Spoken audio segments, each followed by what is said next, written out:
You heard that right. The whistle is sounded, and you know what time it is. It's time for us to take you Adventure around the time. Well, that too. It's time for us to take you around the association, the NCAA.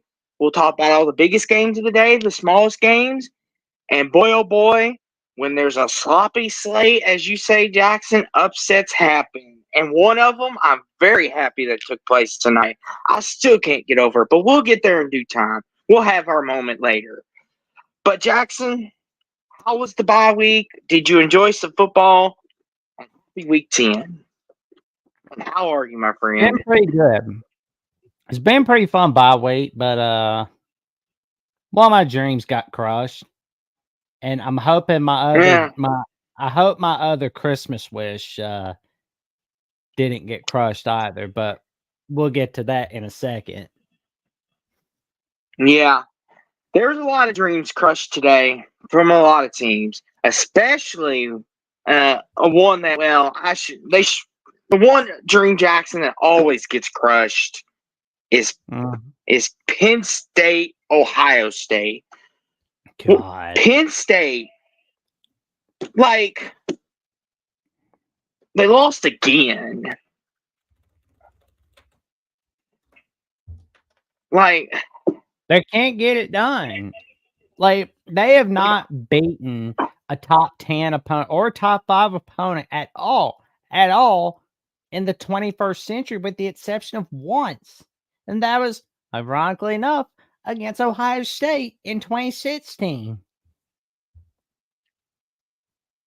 Jackson, at this point, I'm kind of lost for words what to say about this because we, I know it's our job to come on here and analyze this, but what else?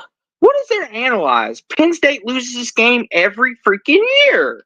Every year we hear Penn State, this is the year they're going to beat Ohio State. Good Grishamani. And the same results happen every single time. Let's look Like, at Jackson, it's like that annoying wife. Or like always on you to do something. That's what Ohio State and Penn State is. Ohio it. State's that wife that's annoying, and then Penn State over here. Oh my gosh!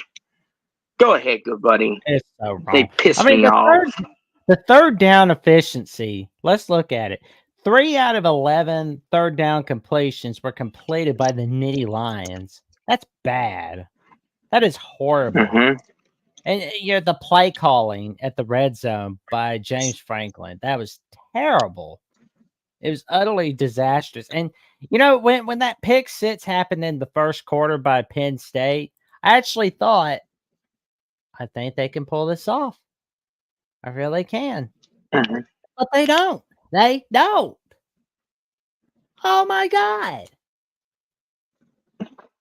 It was a disaster. Like, I'm with you, Jackson. What are we supposed to say at this point? It's almost becoming routine. Ohio State wins again. Like, like, Like, like, I'm not trying to sound like a Debbie Downer, but what do you want us to say, people? It's the same stuff over and over again. mm, it's Like, out. good grief. It's outrageous. I mean, it's just completely dumb. And you want to know something else, Jackson? Penn State had 4 opportunities to punch it in from the 3-yard line, and they couldn't do it. No. And Penn State is supposed to have one of the top 10 offenses in college football, and they couldn't figure out how to punch it in for 3 yards out. And Jackson, you're telling me that's a top 5 team? I don't think so. Well, maybe there's a bright side to Penn State losing this game. What's that? Maybe we can get a Penn State Pittsburgh playoff game. That's what I want Hey, this year to happen. I you're mean, going. we are missing out on a classic rivalry. I mean, we talk about classic rivalries being missed. That is a classic rivalry being missed in all of college football. I mean, you're telling me the state of Pennsylvania doesn't need Penn State Pittsburgh to come back? Really? I mean, good God. I hope Pittsburgh doesn't let me down. And they are, aren't they? Yeah, yeah, Jackson. Unfortunately, you're gonna need some magic for that. We'll get to that later. You need some miracles to happen for that. But Well, somebody needs some miracles against the Duke Blue Devils, and once again, the Miami Hurricanes they bail out once again against Duke. Someday that's gonna bite them. That is gonna bite them. I mean, they may win the ACC, but I doubt they're a national champion. I don't even know if they'll win a playoff game. I will go that far as say that they may not even win a playoff game. It's that bad. yeah, Jackson. I will say this about Miami: their offense is one of the highest scoring offenses in the nation. They can score on a dime. We experienced that firsthand. Duke's experiencing it firsthand. Like Florida experienced how quick they could score on a dime. Problem is, Jackson, they're giving up a lot of points too. And when you play the better teams in the postseason season, like if they have to play an Ohio State or an Alabama, that's going to bite them because you can't get a shootout with those teams and expect to survive. I'm sorry. If they played Oregon, Oregon would drag them by the tail feathers. That's what they would do. Exactly. And that's the thing too that scares me about Miami. They're winning games. All credit to them. I can't deny them that. But the problem is, Jackson, eventually it catches up with you. Like we saw it with Alabama, the year with Bryce Young in 2022, I believe it was, when they lost to Tennessee. They were winning a lot of close games, going down to the wire, kicking field goals, and then they ran up on that Tennessee team, and it backfired on them. And it just goes to show it takes that one right team. Miami hasn't played them yet, but not to say that they won't. But when they do, it's gonna bite them, like you said. I mean, they'll have a. I'm sure they're gonna have a close win again against Georgia Tech or Wake Forest or Syracuse. And oh man, they're gonna cheat us out of that. They're gonna cheat us out that Pittsburgh Penn State playoff game, aren't they? They're gonna do that to us. Yep. I mean, unfortunately, I kind of want to see Miami in that conference title drought, but at the same time, it's like I don't want it to be like against Pittsburgh, like maybe against like SMU or Clemson, but we'll see. But somebody that really just smacked the defending national champions were the Oregon Ducks. Like, oh man. But Jackson, you skipped over all the other noon games. What the? We'll get there. We'll get to them. Okay. Okay. But Jackson, the people have to know Vanderbilt Auburn. That's the best game of the weekend. In all seriousness. Though. Well, we will definitely get the Vanderbilt Auburn. That I can promise you, because I mean, we had some upsets of brewing. Oh yes, we did. But as for this game, I mean, Michigan looked all right. Davis Warren kept them in there, hanging around.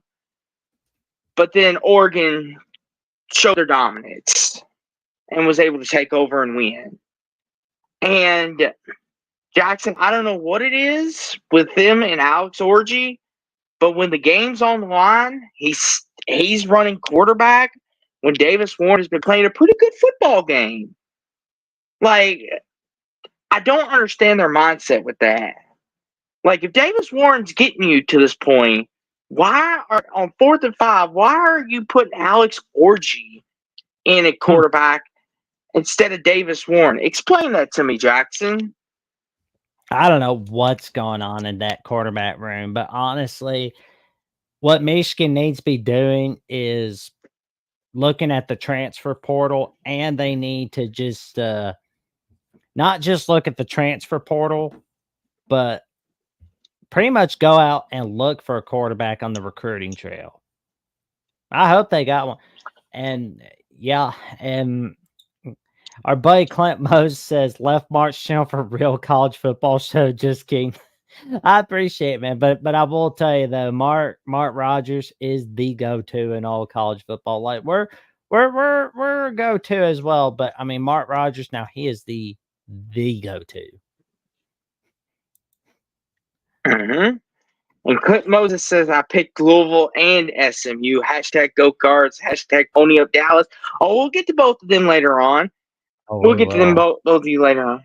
And 1-2 says that BYU at SMU win is looking pretty impressive. Yes. You know, Jackson, you talk. Oh, you go ahead. That's been the most underrated game in all college football to me. You know, like how last year Kansas State, Missouri was, and the year before that Kansas State, Tulane was. BYU SMU has been the most underrated game in all college football so far this season because, like, nobody had that in their minds.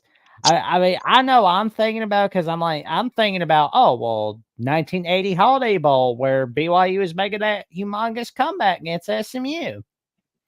But back when this game was played, SMU lost to BYU. Oh, well, that's that same crappy team. They're not going to last in the ACC. They're going to be treated horribly. Well, I mean, they seem to be doing fine now, which we'll get to them in a minute. But to this game, Jackson, you know, Michigan, they kept it close there for a while, like I said. And Davis Warren had it going.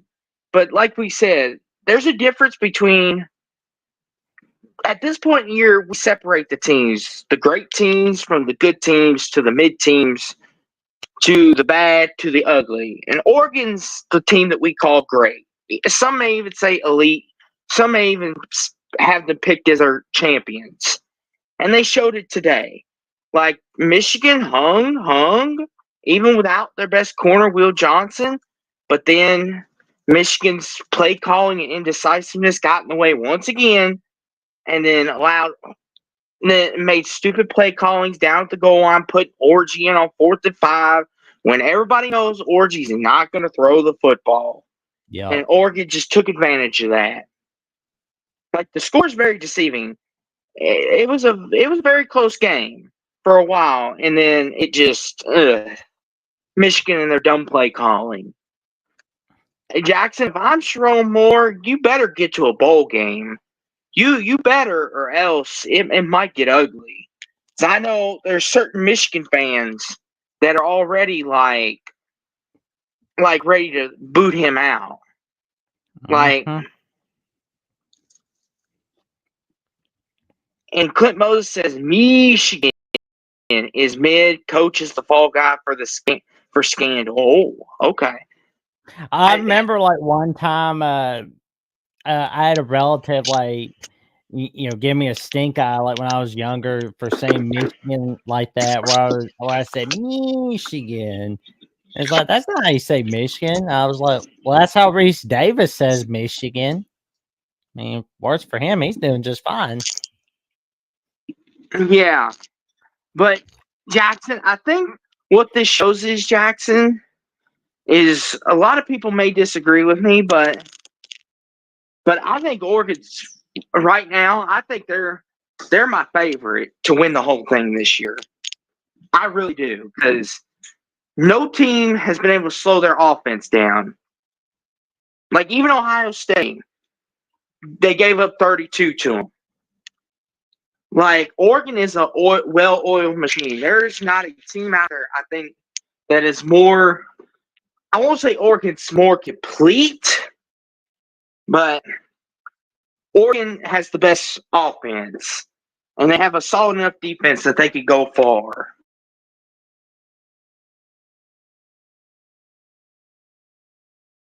Oh yeah, I mean it's gonna be interesting to see what happens with Michigan. I mean we're gonna watch them a little bit next Saturday against Indiana. I mean I know everybody talks about Alabama LSU, but I mean Michigan, Indiana, that's gonna be a good one right there.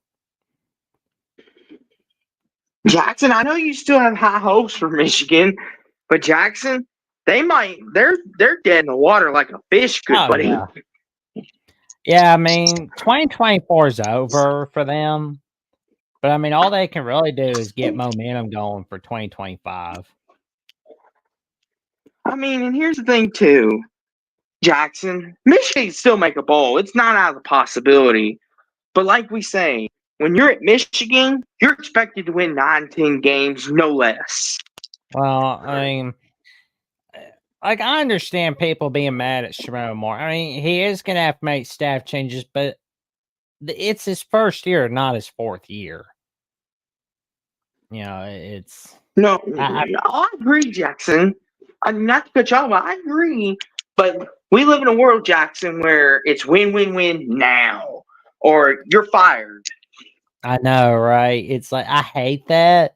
Like, I understand it and I hate it at the same time. But it's just like, I just don't really like it at all, you know, in some cases. Because, I mean, it's not like they lost to Louisiana Monroe. Good God. Well, Jackson, it's kind of like your fan base. You all wanted to fire, some of you all wanted to fire Kalen DeBoer after the way he started so shaky. It's like, it's certain fan bases, Jackson. Now, like, for example, like Louisville, like our goal is always win 8-9 games. Anything above that, sweet. Whereas Michigan, it's win the Natty or else. Alabama, it's win the Natty, win the SEC or else. Ohio State, anything short of a Natty, you're in trouble. Yeah. It's just insane. And I know, Jackson, that's why I think a lot of Michigan fans don't have patience. And it sucks, but once you get a taste of it, Jackson, you don't want to go back down to the bottom. Like, not everybody can be Alabama, Ohio State. Oh, yeah. A Schwab says, hopefully, since we don't have to prep for the playoff, we tear the portal up. Honestly, I could see a lot of people wanting to go Michigan. Like, I remember having like a conversation with a relative, just being like, "What's gonna happen to Alabama?" And I'm like, "Alabama will be fine. It's not the blue bloods you gotta worry about. It's the non-blue bloods you really need to be worrying about. They're the ones that are gonna get screwed, if anything." Agreed. And that's the thing too, Jackson. I'm with you. I think a lot of people will want to go to Michigan because they are Michigan. But it's like, it's just like money does talk, though. So it could get interesting. And Clint Moses says these kids probably money. Agree. Like, Michigan may be able to dish it out. I don't blame him, because I mean, if I were an 18-year-old kid and I saw like dollars, and you know, I got like relatives that are seeing dollars, I mean, I'd take the money. I mean, that's common sense. I mean, anybody says they wouldn't is either a liar or they're just, you know, saying what they feel that they should say. You know, but And A. Schwab says, yeah, it's how it's done nowadays. Agreed. I mean, anymore, it's if you got the money, we'll come play for you. If not, sorry. And Clint Moses said Michigan still has money, right? I believe so. Jackson, they're one of the... Oh, yeah. You got like a lot of people getting involved in the NIL. I mean, including Dave Portnoy from Barstool Sports. I mean, of course he's going to be getting involved, and, you know, of course you're going to be fine. I mean, there's really nothing to worry about. And 1-2 says, who's going to win the SEC? Georgia looked very shaky, and there's a 5-way tie for first. Well, that's a great segue. Because let's talk about Georgia, Jackson. And before we talk a little bit about the 2024 edition of the world's largest outdoor cocktail party, to his question about who's going to win the SEC, all I can tell you is whoever gets to the SEC title game is going to the playoff. Like whoever wins it will be in the top 4, of course, but whoever gets to the SEC title game will be in the playoff. There's no questions asked about it. And who's 3rd, 4th, maybe 5th, they're in the playoffs. That's what I'm seeing from my eyes. Jackson, if I had to pick a winner right now, I'd probably pick Texas. They'd probably be my winner right now. And I don't like saying that because I don't believe in Texas, but Are you gonna get I ain't sick? left with many options. I don't have a vomit bag, but I'll see where I can scrounge up somewhere. No, Jackson, I'm in too good of a mood tonight, so And we're nothing's gonna going to tell phase them me why in tonight. just a little bit, man. But I will say that Georgia Florida matchup. Oh my god, I can't wait for either, man. The game I'm Once really looking Texas start, for. I mean, I know it's like you would expect me to say Alabama Auburn for rivalry week. I mean, I know it's too early, but Texas A&M is the one I'm most looking forward to because we have not had it since Thanksgiving in 2011, and it's like a Christmas wish come true. We are finally having the Lone Star Showdown. Oh my God, it's going to be awesome for all of college football when it comes back on November 30th, 2024. calm down, Jackson. Calm down. We'll get there. I Contain know. yourself, good buddy. See, don't get Jackson started with these old rivalries. He'll go on all night. Yuck, yuck, yuck, yuck, yuck, yuck. My goodness gracious. Calm down, Jackson. Calm down. I love you like a brother, but nobody needs to know about 1964 when the baked potato was made. My goodness gracious. Oh man, that's so funny. But But speaking of the 90s, thousands, whatever year this rivalry was born, Jackson, is it just me or is Georgia weaker than normal in years past? I think maybe it could be that's the Florida Georgia rivalry that it's one of those games where you take the records out of the record book for this game. Well, it's just like the thing is, Jackson. Florida, they're playing hard. I got to give them credit for that. But I fully expected after that Texas win that Georgia would be playing like on a whole nother confidence level. And the fact that this game was even in doubt for a while kind of scares me because normally when Georgia picks up a big win like that, Georgia goes to work. Like Kirby Smart's got them guys ready to play football. And it just, Georgia just looks really weaker than normal. Well, and did you see the part where DJ Lagway got hurt? Yes. I know that played a big part of it. You think if he didn't get hurt, would we see an upset? Honestly, it was trending towards that, but I think Georgia would eventually have gotten it together. I think they're too good of a team not to, but it wouldn't have been a two-score win. I think it would have been like a field goal win if Lagway didn't injure himself. I don't know what you think. Do you think Florida could have won Jackson if he didn't get hurt? I think maybe, yeah. And and with this win, Carson Beck is 2-0 against Florida. Now there have been 2 quarterbacks in this rivalry that have been 3-0 since 2000. Can you take a guess on who those quarterbacks were? Well, one of them's Jake Fromm. I know that for a fact. Mm-hmm. Jake Fromm, and I believe 2017 to 2019. 2017 to 2019. And can you guess the other quarterback? He was the Super Bowl quarterback for the 2006 Bears. Oh, Rex, no.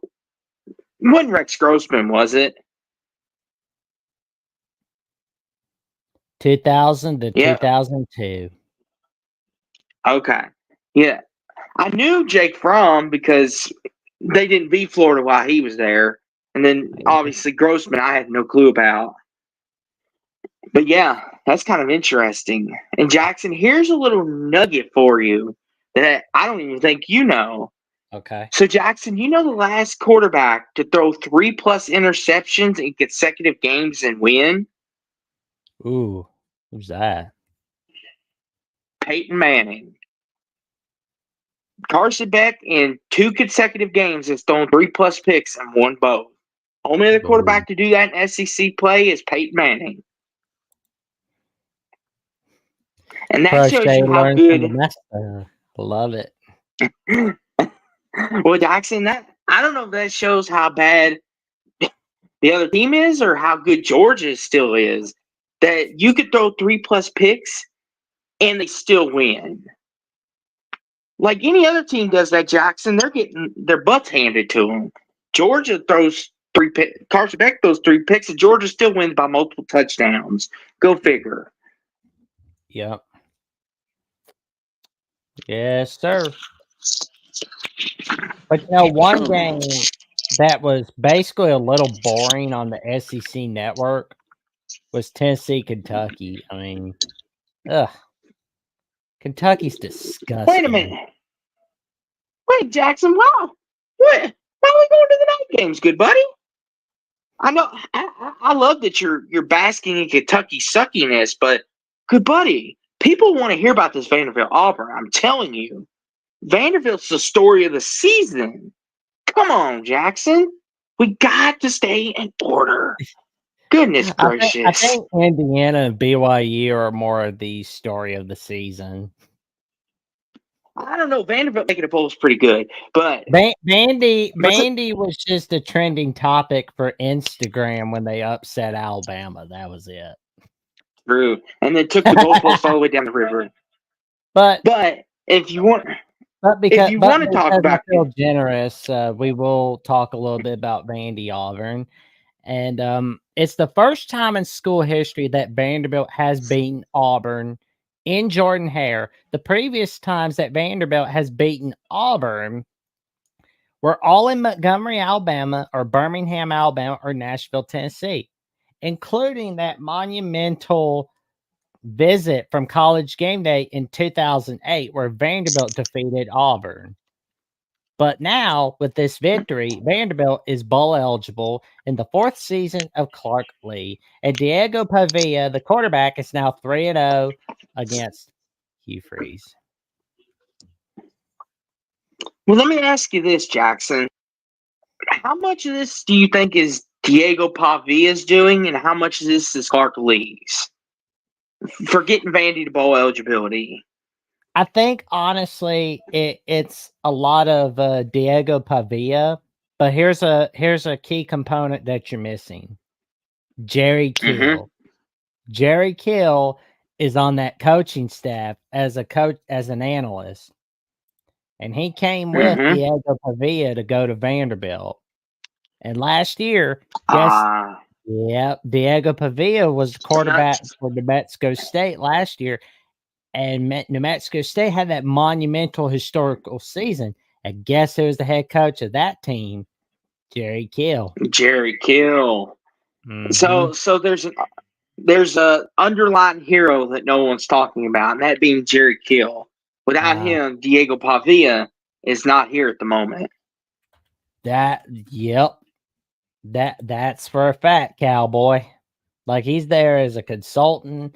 And, it's too bad that he's not there as a head coach anymore. It's like, I know that, like, New Mexico State was like his little, it was like his little Magnificent Seven job where he was just there to turn him around for a little bit, and then he was going to get on his horse right on the sunset. But, I don't think he's ever going to be done coaching. Like, he's not like we're not seeing him as a head coach, unfortunately, but he's still around in college football. He can't stay away. Like, I mean, his health has just kind of kept him from being a head coach, at this time. Mm-hmm. But I always have fun thinking about it. It's like, What if he didn't have the health problems that he's had? Would he still be a head coach at Minnesota? I mean, it's an interesting question, but I mean, the thing is, Jackson, look at what he's done for Vanderbilt. Like the fact that you just mentioned that Diego Pavia is there because of him. Vanderbilt's now going bowling for the first time since 2017. no, Is that correct? 2018. 2018. I was close. I thought it was 2017. What bowl did they Yeah. go to in 18? Texas Bowl, they lost to Baylor. I don't remember that game for whatever reason. Anywho, I just yeah, I remember don't it being remember on that. ESPN that night. Jackson, I always thought it was 2017, but either way, it's been a minute since they've been to a bowl. But Jackson, I know we love Vanderbilt here. They're a great story. But Jackson, what is it with Auburn? 1 week they're blowing out Kentucky, but now they can't even score 10 points. Like what the? And now I'm sure Auburn will come out and say we're the best 3-9 team in history. Do you want a cookie? I mean, you're Auburn. Come on. You need to hang national championship banners. Auburn sucks. Sorry to say it to you, Auburn, but Auburn sucks. If you don't want me talking about how y'all suck, Auburn, y'all start winning, then I won't be running that mouth. Jackson, you better be careful. You got to play them later this year, so you best be careful what you say to them because they could spoil your season in a heartbeat. Yeah, but at least we don't lose the cow. So, Lord, I can always do that. Because Jackson, they would love nothing more than make you all miss the playoffs. That would be the highlight of their season, to be the reason you all didn't make it. So you all just be careful what you say to them. You all still got a date with them. Oh, I know. I know that. But I'm always going to have fun with them. But that Kentucky-Tennessee game, it's like, can you believe that Kentucky? Like, a decade ago, it wouldn't be surprising, but right now, possibly seeing Kentucky miss a bowl game feels kind of weird. Jackson, and there's all this talk about Mark Stoops and his hot seat, right? Here's my thing, Jackson, with that. Well, first off, before I even go down that path, like, Jackson, what is it with this Kentucky team? 1 minute they're getting blown out by Auburn, the next minute they're giving Tennessee all they can handle. Explain that to me. Explain that to me, Jackson. Would you happen to know why? It's like a stock market, up and down, up and down, up and down. I mean, because Jackson, it's like one minute, like 1 minute, like the 1 minute they get blown out by Florida, the next minute they beat Ole Miss. Like Jackson, Ole Miss might miss the playoffs because they lost to Kentucky. Like seriously. Maybe this year's the year they beat Georgia finally. Like, who knows? And Dave wants to know if he can join us. What do you think? You want to hear a thing or two from Minnesota Dave? And Dave said the SEC is having a down year this year. True. Most years they would have a top of the league. Sure. We'll hear from Dave. We'll take his call right after when we get to Minnesota. Because I know that's what he's going to come talk about. Now listen here, Dave. Yeah. I'm happy for your Gophers, but oh my gosh, we'll get to them in a minute. But yeah, back to Kentucky. Oof. What's been going on with them? It's insane. Like Jackson, we were talking about possibly, I sent a comment out on your live chat to Kentucky. Could Kentucky spoil anybody else's season? Well, you want to know something, Jackson? They almost spoiled Tennessee's. Mm-hmm. Oh yeah. Oh, dear.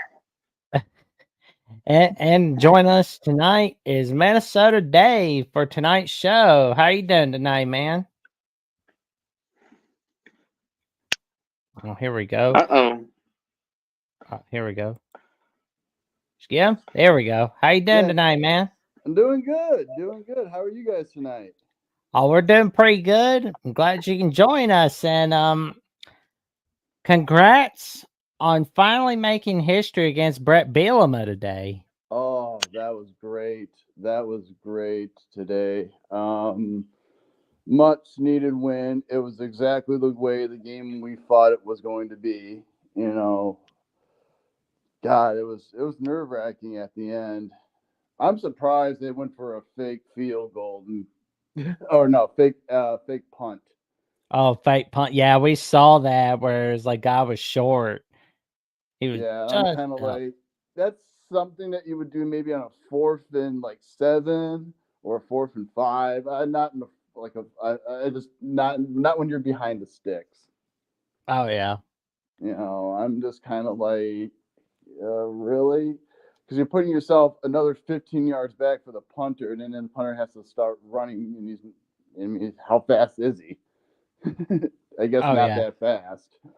But I will say this: we will definitely get to that game in just a little bit because we will get right on down to South Carolina, Texas A&M, and let me tell you, I wonder if LSU kind of went to their heads a little bit. Yeah. I'll say the same thing. I just think that the SEC's kind of having a down year this year. I mean, everybody's kind of be able to beat up on everybody. There's not like a dominant team this year. I mean, Georgia almost lost today. Yeah. Like, the thing is I was like, you know what? Maybe Mike Elko has really put Texas Tech in a great position. Maybe this is finally the year that they can finally end the drought of the SEC title game. Maybe he could get them back there.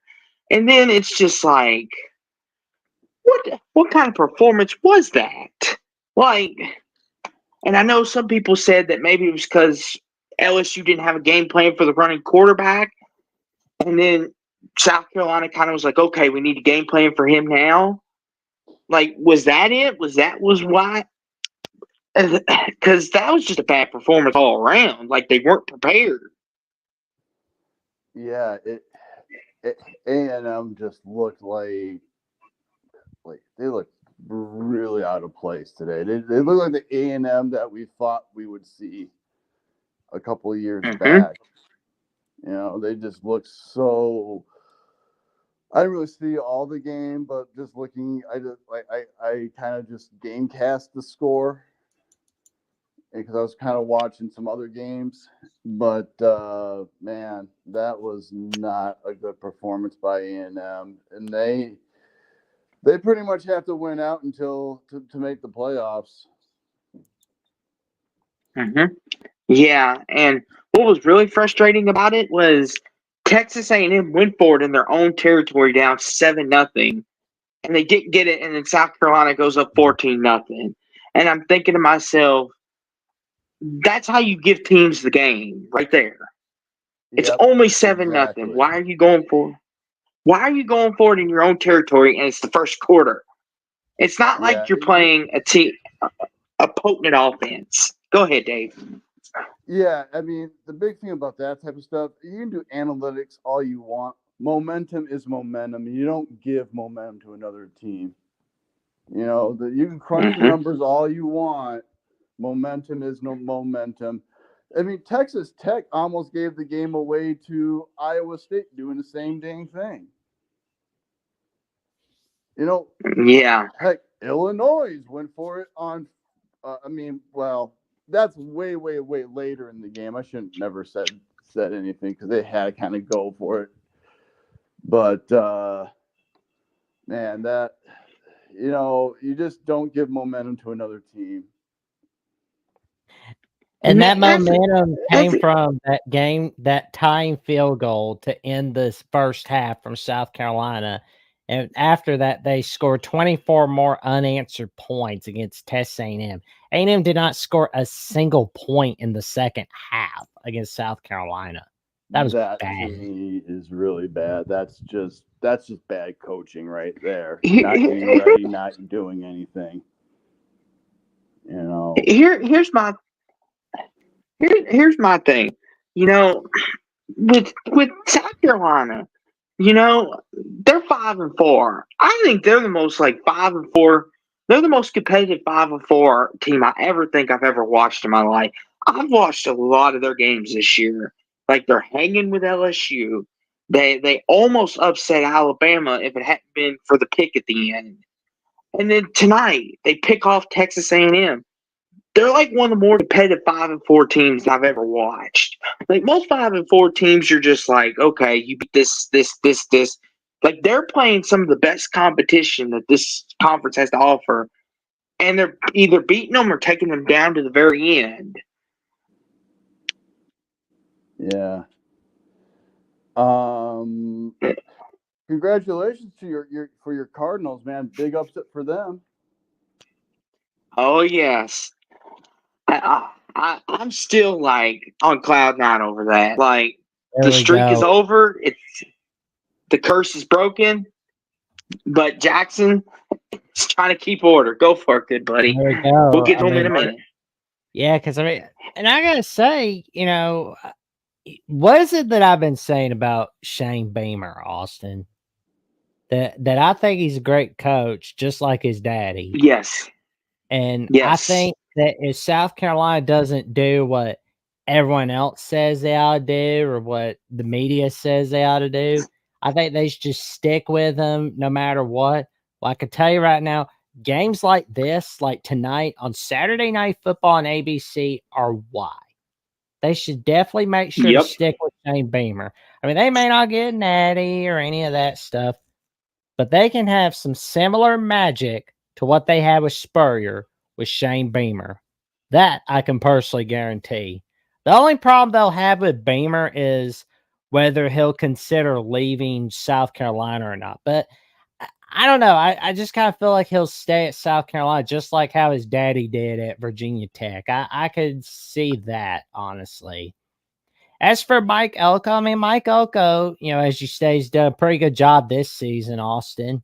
Mm-hmm. And, this result doesn't change that. But the rest of the season, A&M still has a shot at making it to the SEC title game. Yeah, their hopes are very much alive, but now they're in all that cluster muck for the title game. They could have easily avoided that. Just win. Just win, baby, as Al Davis says. Hey, with Just this conference win. is getting bigger, do you guys think that eventually we might have a little conference playoff instead of just having a title game? You end the season and have two games. You take the two top 4 teams and see what happens. I'm surprised we haven't had that, honestly. Kind of like what the NBA does with the play-in kind of thing, like that kind of thing, where in a year in the Big Ten where it would be like Penn State, Indiana, Oregon, Ohio State, and then they would be seeded, and then the winners would play each other. Yeah, they would just have like a final, like a semifinal, and then a final. You have your 2 teams, and you do it that way. Now, the only thing that I worry about is would they take games off the regular season to ensure, because that's what they changed the overtime rule for player safety hell. Now, I know Jackson, he thinks that's a bunch of baloney that they did that. He's thinking they did that for more money, which would surprise me because everything. anything they do now is for more money. Like there was like 6 commercials during South Carolina A&M, and it's just like, really, like why so many commercials? Like we get it. College football doesn't even need. Yeah, college football doesn't need a freaking 2-minute timeout. That's true. joke. If we get a 2-minute timeout, then it should be like our choice, like whether we want to like check out a commercial or just kind of check out another game. They should have like 2 screens, or like have like another screen where they show us other games or stuff like that. Yeah. Mm-hmm. Yeah. What can I say? I'm a sucker. But you know something, Jackson? What did I tell you Wednesday night about Texas Tech? I knew it was coming. You told me Texas Tech had it in for them against the Cyclones, that they get the drop on them. I was like, now we're never gonna see 2 unbeatens in the Big 12 title game, and it's like, so it's basically just gonna be the Big 12 champ getting in now. Like, oh no, we're not gonna see a runner-up get in the title, get in the playoffs. Oh my god! But I will say this was a wild finish in Ames, Iowa. Yes. Yeah, this was a great game. Yes. This is a fun game to watch. And this also goes to show that the Big 12 is open for anybody to win still. Like, I remember, Jackson, you telling me that BYU and Iowa State look like the 2 best teams. And I told you it's not over yet. There's going to be at least one upset on one of them. And voila, it happened today. Because that's what the Big 12 is. No one gets out of the conference undefeated. Like, BYU's going to lose. I don't know to who, but they're going to lose. I'm pretty sure. Please don't tell me it's going to be against Utah.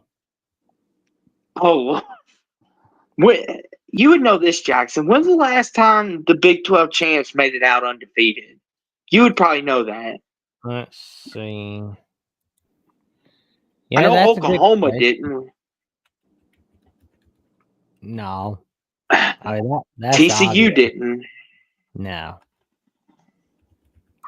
Who was the last one to do that? Let's see. I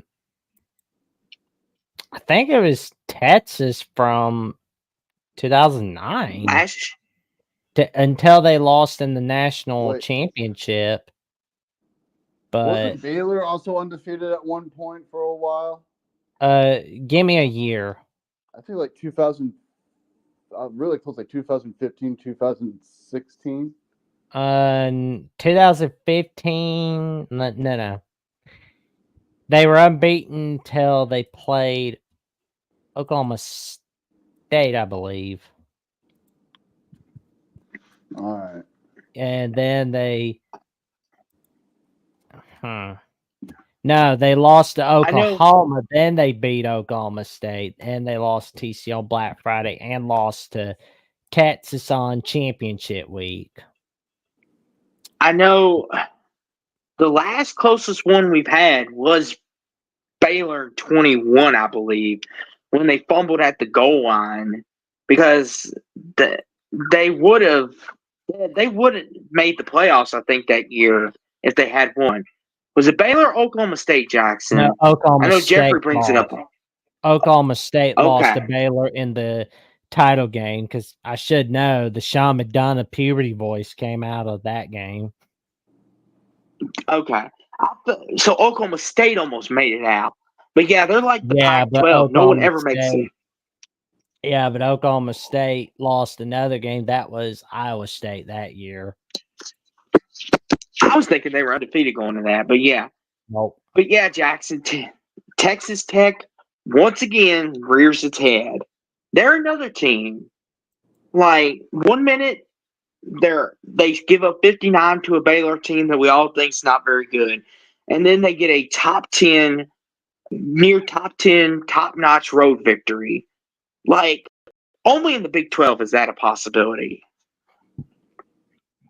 Oh yeah. And But it's like for me, Jackson, I know you were so dead set on Iowa State BYU title game. You just had to know it was coming because Iowa State was playing on the razor's edge a couple times. That Iowa game this past year, I'm sure Dave, you probably watched it and probably enjoyed Iowa losing. But Oh yeah, if I love Iowa that. if Iowa just plays the correct defense, it doesn't give up that 30-yard pass that set them up for the field goal. Iowa State would have won that game. And then, of course, the UCF game where Rocco Beck put the team on his back at the end and won. Yeah, the Iowa State game has always been like in the Minneapolis area, next to maybe like a Gopher game rivalry. It's like outside of like the Gophers playing, that's like one of the biggest rivalries that are watched in like the Twin Cities area. It is you have so many fans from and alumni from both schools because, well, let's face facts, there's not many places to work at in Iowa. Most of them move up to Minneapolis. Oh, poor Iowa catching strays. Goodness gracious. But yeah, but I mean, that Jackson, Iowa there's still State hope. that Iowa State Texas Tech game, that's just too depressing. Here's something happier. Louisville Clemson, Austin, Yes. take it away. Oh my goodness. The streak is finally over, Jackson. I feel like the weight of the world has been lifted off of our shoulders. We can now put to rest that we cannot beat Clemson. Almost a decade in the conference, almost 10 years, and it's over. The nightmare of not beating Clemson is over. Oh my goodness. And the thing too is, Dave, you should go have ahead, heard Jackson. Dave, you should have heard the phone calls that Austin and I've had like throughout like the past couple years where it's like he was sitting there worrying about like how's the Jeff Brom era gonna be for Louisville. I told him you're gonna be very happy with Jeff Brom at Louisville. Matter of fact, he's gonna be even better than Bobby Petrino, and I think he's gonna do like even better than where Howard Schnellenberger had him in the late 80s to early to mid 90s. You're going to be very happy with the Jeff Brom era at Louisville. It's going to be a beautiful era for Louisville football. That I can promise you. Yeah, Yes. Louisville's definitely an improved team. I mean, they looked a little bewildered after their loss against Notre Dame, and now they've just gotten right back on track. Mm-hmm. Well, and as you see, I come prepared tonight. I got my cap on, a celebration time. And it's one of the things too. I'll even admit it. And Dave, you can speak to this probably because you've watched Jeff Brom at Purdue. Because of course Minnesota, I'm sure, has crossed paths with him. But Jackson has told me repeatedly, he's like, Austin, like Jeff Brom's going to a better situation in your all's program. Look what he did with Purdue. Imagine what he can do with better talent and better money and better funding behind him. You're going to be so pleased with him. And the fact that you would have been. I mean, you are. I mean, he's a great coach. I mean, Minnesota for most of the time has been able to beat him, but Purdue. The things he did with Purdue, especially a Purdue team that has always been sort of just middle of the road or the bottom of the barrel Big Ten team. He really turned them around for a bit, and then unfortunately they just weren't able to keep up with that when he left. Well, that's the thing too. What makes this win even more impressive is the fact that we did it in Death Valley at night when the whole world said it couldn't be done. All I heard all week, Dave and Jackson, was Louisville going to Death Valley. Whatever the point spread is for Clemson to win by, take the over on it. This is going to get ugly quick and fast in a hurry. And I honestly think we heard that and we took that personal. I truly believe Jeff Brom took that to heart and said, you know what? You seem to have forgotten what we're all about now. And as a fan watching, I'll be honest with you. When Clemson went down and scored on their third drive like it was nothing, I got a little worried, not going to lie, because I was thinking, okay, here's Clemson. Here we go. This is gonna be one of them Deshaun Watson, Lamar Jackson duels all over again, isn't it? And we're gonna get the short end. Yeah. But then our defense took the challenge and said, you know what? That's enough. And I'm really proud of our defense because that's been the vocal point. Like, everyone's criticized our defense. We can't stop a running quarterback. We can't do anything on defense. We can't cover nobody. And I think they took that personal and stepped up. No turnovers tonight. And our offensive line, we were missing 3 starters tonight. And we were starting a true freshman at right guard in Mills. And he was banged up at that. But the fact that Isaac Brown in the running game got going, and the fact that the way we won this game, not only is this a big win significantly because we beat them at night and it's our first win and it's a statement win, but it's the fact of all the stuff that's happened throughout the year. It's just a nice, vindicating win that we're here to stay. Like, we're not going anywhere anytime soon. We're going to be in the race with everybody else for a long time. That reminds me of like 2018 when we finally beat the Badgers after that long 14-game losing streak, and we just dominated the Badgers that day.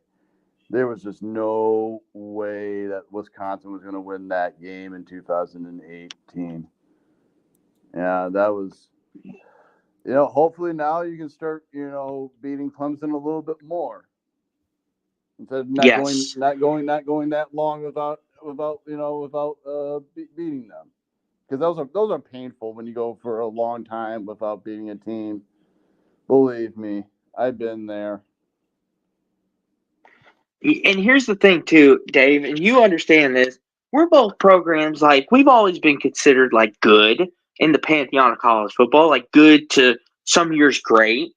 But when there's that one team for a fact that always has your number, i.e. us being Clemson, like you said, Wisconsin beating y'all for so long, it's like it finally feels good to be vindicated. Like, we won. It's over.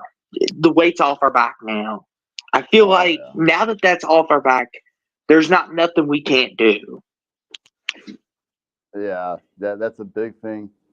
It's a great feeling when you finally get that monkey off your back.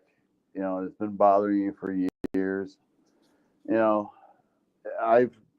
Iowa has owned us for a while here, and Wisconsin is, well, at least with Wisconsin now, I can say with PJ, he's won a couple more games.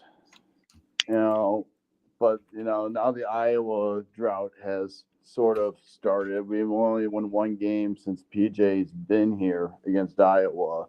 And, you see the comments sometimes with Erica and all that. It likes to remind me how many dang times does Iowa have to win. And the thing too is, and I know people will start to say over time, Minnesota Iowa isn't really a rivalry because you all ain't winning any. Well, that's the same for a lot of things. Like a lot of people may look at Clemson, Louisville, and be like, we've produced a lot of magnificent games, and I've heard some people say this is they consider it a rivalry, and a lot of people say, well, Louisville hasn't beaten them yet, so you can't really consider it a rivalry. And I understand that. But to me, a rivalry is a team that's always like that thorn in your dang side. And that's what we were for Clemson for a long time.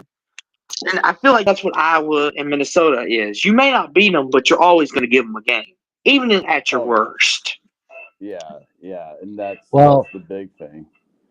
You don't remember, I don't know if you ever watched Minnesota-Iowa games or Minnesota-Wisconsin games at the old Metrodome, but it was almost 50% Wisconsin fans or 50% Iowa fans because of the ruling we had for ticket sales back then was only 50% of the tickets can be sold to the University of Minnesota because we were renting it out, and the rest was Ticketmaster. And that's how all those Iowa and Wisconsin fans got it, and they just bought all their tickets off of Ticketmaster. But yeah, Jackson, what was your thoughts on this game? I know me and Dave are excited. What about you, good buddy? Are you excited? Or you said Clemson's dreams might have been shattered? Not too sad about Clemson's dreams possibly being shattered, but I will say Clemson is gonna have to win out, of course. And since they Yes. don't play SMU or Miami, they're gonna need one of them to lose. Yes, and I want to bring this up, and Dave, this goes to show you how chaotic the ACC is. We still have a chance to win the ACC even with 2 conference losses. It's a slight one, but they were running all these metrics that they got now, and we've got like a 10% shot because we beat Clemson. And if Clemson loses one more game and we beat Pitt, and either Miami or SMU loses out, we would go to the title game. Oh yeah, because we would own all the tiebreakers. Well, Louisville can sit and chill with that bye. Oh well, SMU has that head-to-head win over Louisville. That's a cluster. No, they're right saying there. it. Well, that's what they were saying. SMU or Miami has to lose out for us to, because it would put them at 3 losses. It's not likely going to happen. I just want to go 9-3 now. Just go 9-3, make a nice bowl, and I'll be happy. Like, it's a little disappointing, but after tonight, I don't care anymore if we make it or not. My season is good. Yeah. We beat Big Bad Clemson. I'm good now. Well, and I'll be honest, where it's like if I see Pitt 9-1 going into Louisville now, I'm like, oh man, I want to see a Louisville win for your sake, Austin. But I want that Pittsburgh Penn State playoff game so bad. I want that to happen. Real quick, Dave, what do you think of that? Think of a Penn State Pitt playoff game. Would you be interested in seeing that? Oh yeah, I would love to see Penn State Pitt. There was a chance that Pitt should have joined the Big Ten. They decided to go with Rutgers instead. Because Pitt was interested in joining the Big Ten, and they decided to go with either Maryland or Rutgers. They wanted Maryland for basketball, and they just wanted Rutgers basically for the New York market. That was the only reason why they went with Rutgers. But they should have went with Pitt because it gives Penn State a rivalry, because that used to be one of the oldest rivalries back when Penn State and Pitt were both, I think, independent for a short while back in the 70s. Yep. Yeah, and that's one of the things too. Real quick, Jackson, that I wanted to say is the thing is with Pitt. I feel like, real quick, I feel like Pitt, like you said, they're that team that where dreams go to die. I experienced that last year firsthand, and I don't want to experience that again. But I will say it's going to be interesting. And Jackson, I think Mark Rogers got his answer, by the way, about Clemson playing a team with a pulse. Because you know what?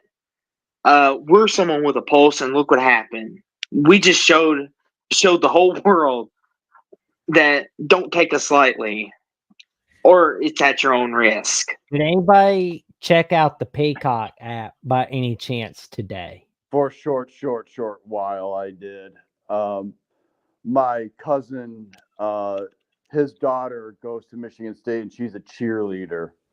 So I was just looking to see if they showed any of the cheerleaders to see her cheerlead. Aw. Yeah, God, I'm old. Indiana has now trailed for the first time in all college football. Can anybody guess who the only team who has not trailed this season all college football? all of college football this season. this season.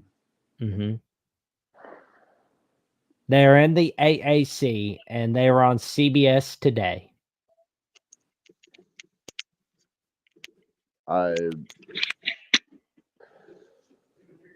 Is it an undefeated team? So, Mm-hmm.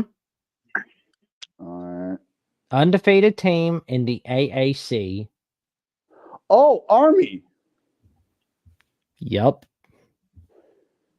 Speaking of which, did the Navy game finally get done? No, they played Air Force today. No, I'm talking about Navy. Navy was playing Rice today. yeah, the rain, that big storm that happened in Dallas. I believe Bryce beat him today because I heard of the Gatorade bath. That stinks.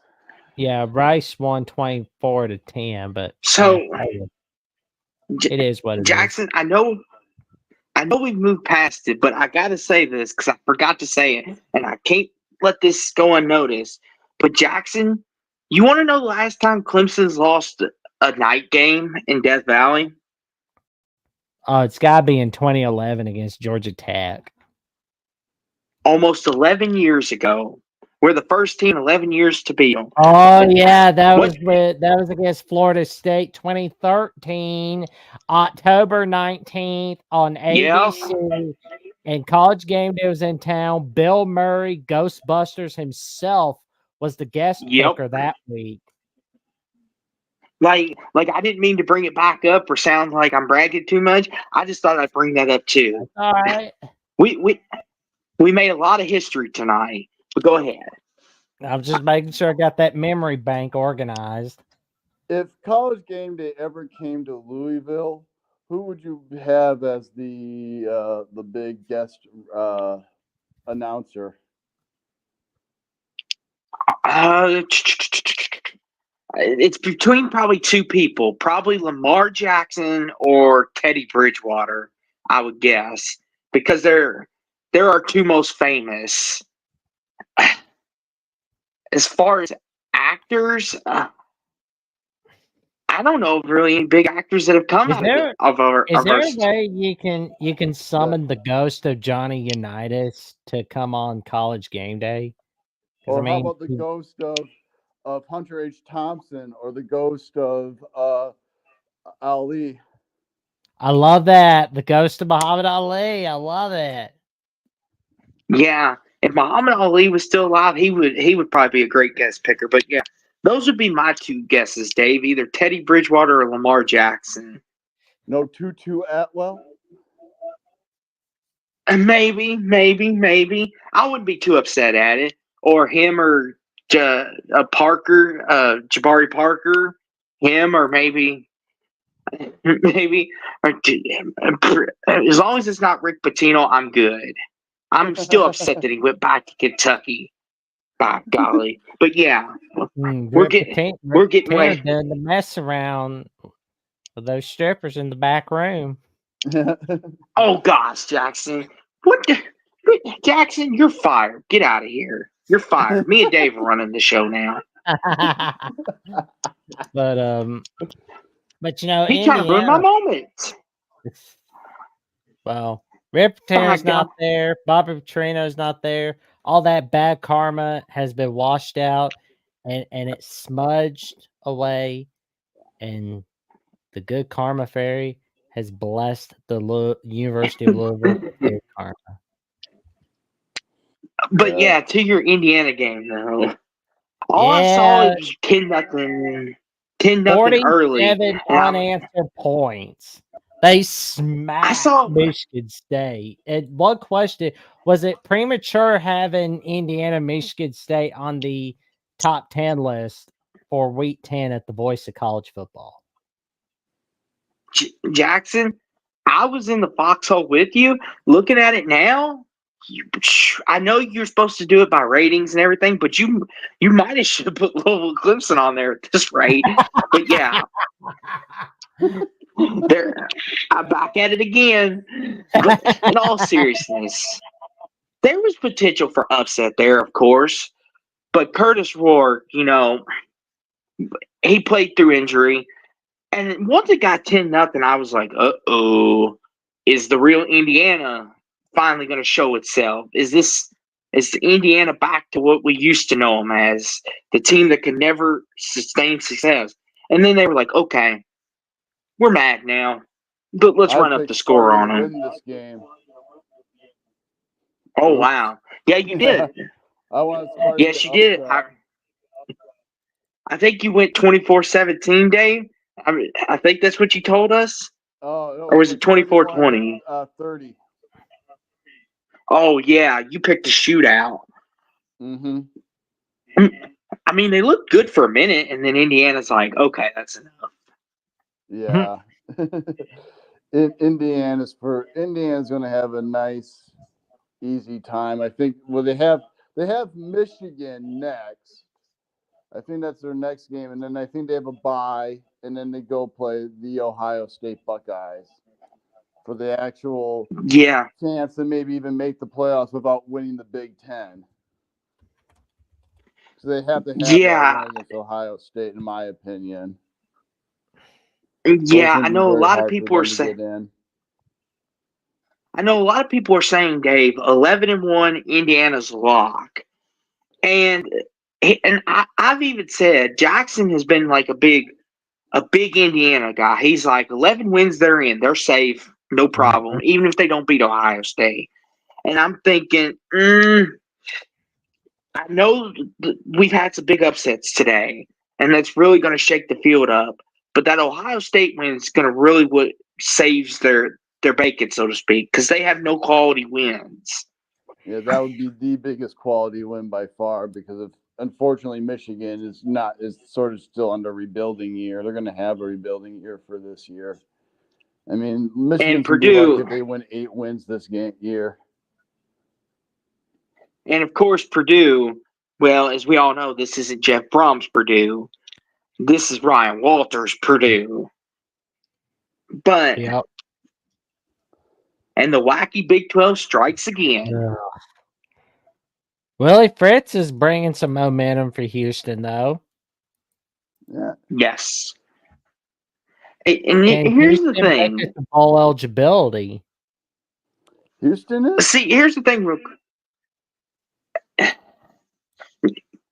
Go ahead, good buddy. Go ahead. Houston is 2 wins away from bowl eligibility.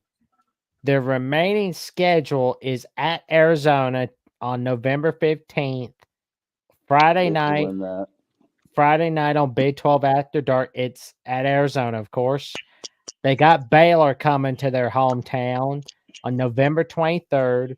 And then on rivalry, they have to go to BYU. Yeah, they lost. Yikes. Jackson, I'm either thinking they're going to squeak it out at 6-6, or they're going to go 5-7.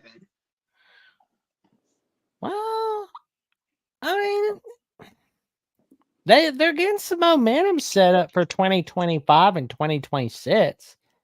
I mean, it's a lot. It's a lot better than where Dana Holgerson had them.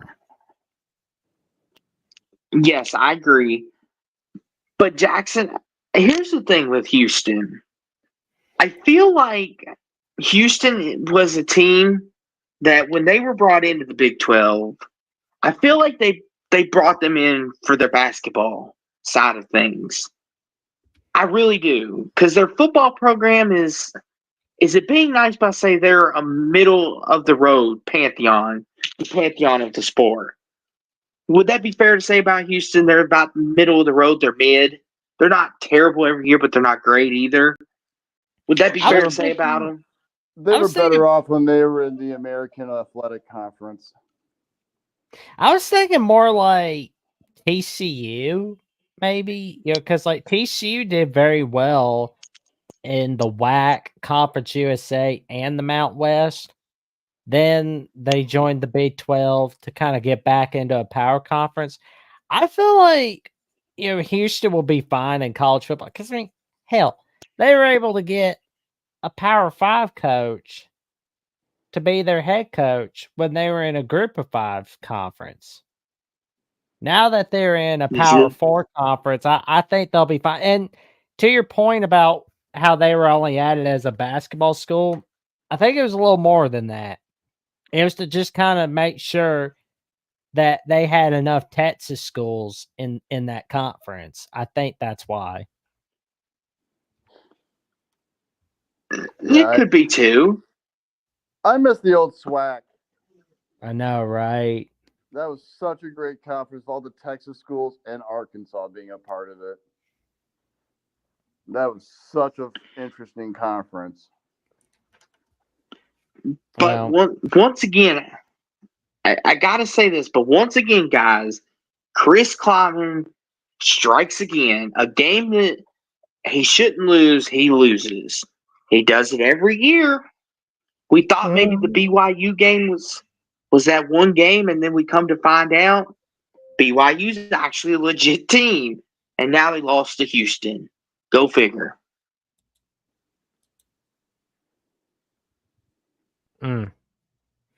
It was just good grief for Kansas State. But as for Houston, congrats on still fighting for bowl eligibility. Is it me or Avery Johnson? I know he's very young, but is it me or does he seem a little gun shy sometimes in the pocket? Like he just wants to always take off and run. Is it just me with that, or do y'all notice some of that too? I haven't watched enough Houston games to really even. I don't care that much for the Big 12, especially when you get to the bottom feeders. So I don't know. Well, I think we're gonna wait and see what happens with the Big 12. And it's a wild ride over there. But we got Pitt and SMU going at it, and SMU gave them a spanking tonight. Yeah, this was supposed to be, I thought, be a lot closer game than it actually was. Yeah, and Jackson and people said SMU wouldn't survive in a power conference. You know, our buddy Jeffrey at Only Talk Sports said that a lot, not just tonight, but in previous shows, that perception changes. Because like the perception week 2, SMU's not going to last long in the ACC. They're awful. They're pitiful because they lost to a god-awful BYU team. Guess what? BYU's gone unbeaten since, and that's been the only game SMU has lost.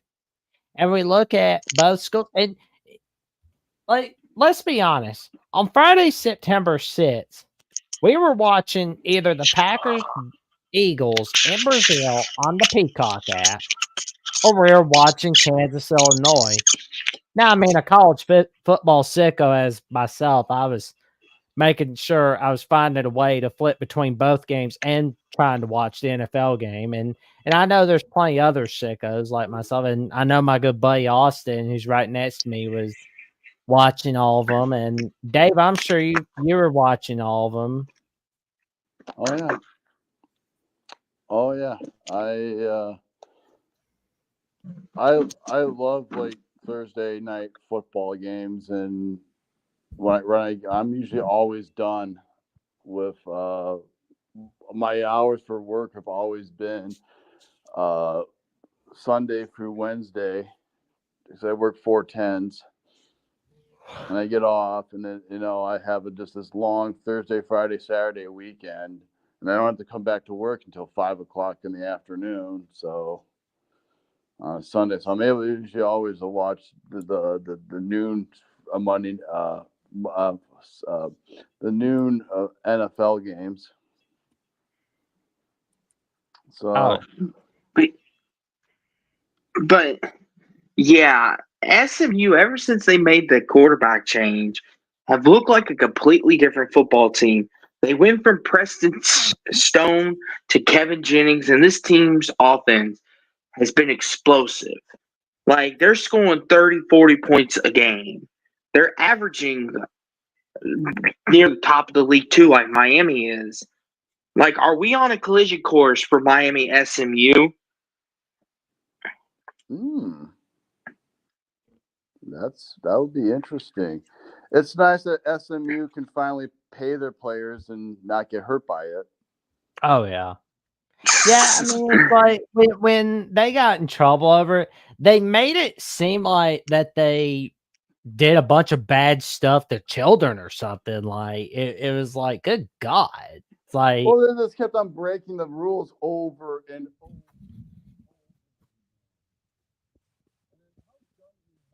oh, we can't hear you, Dave.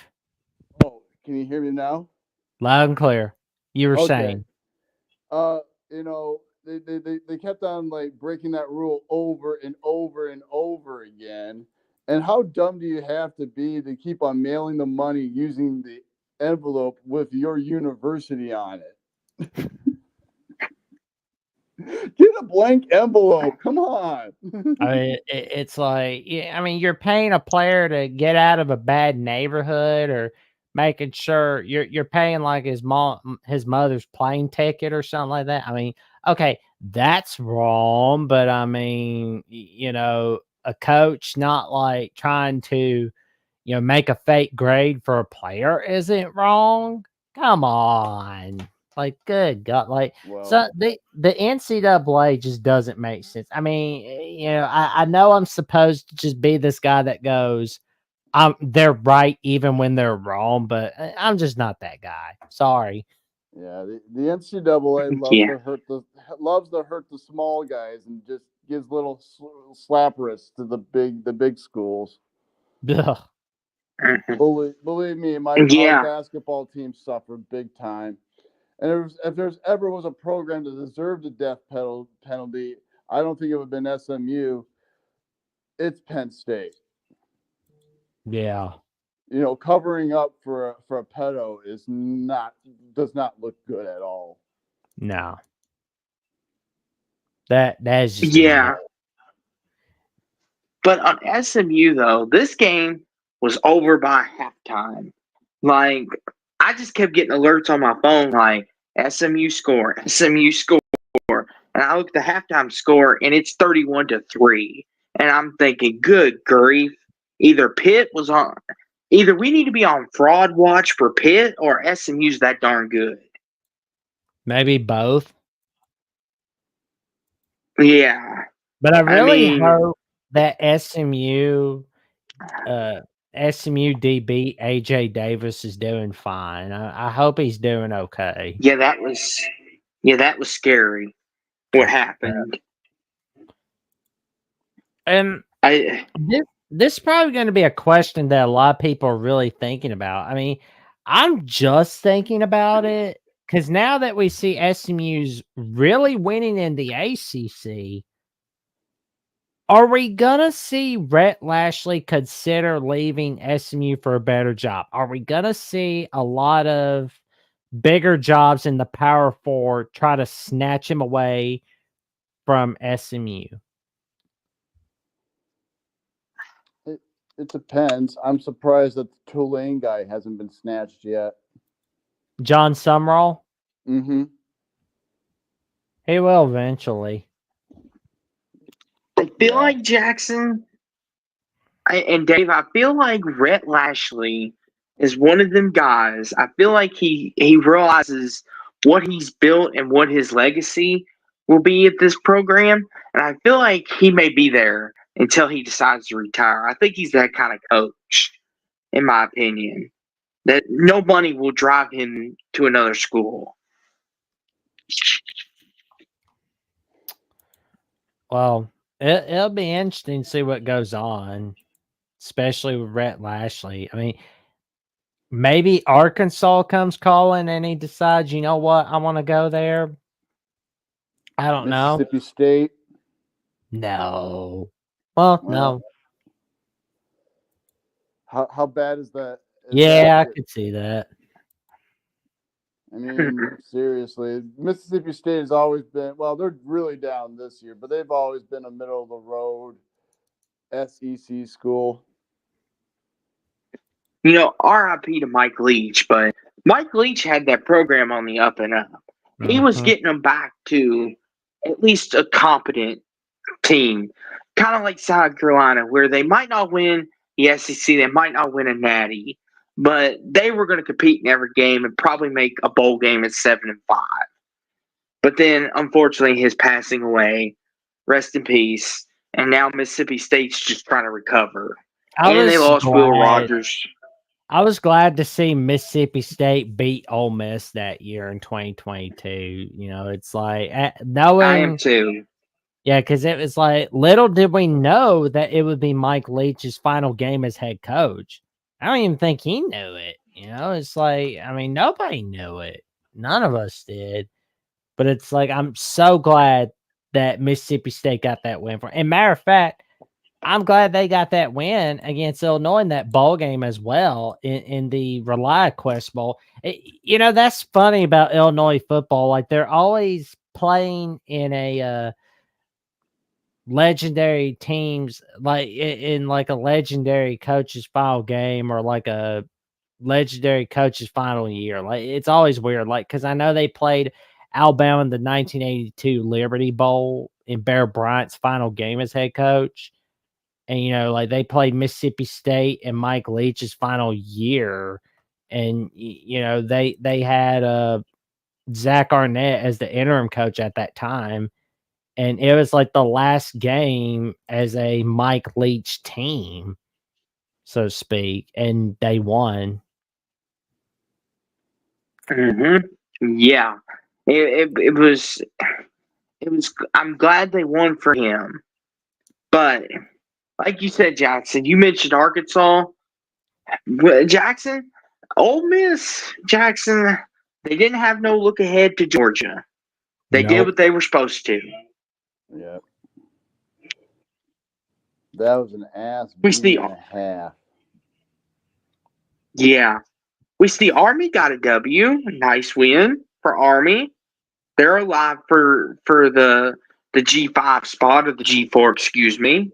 G5. But here we go.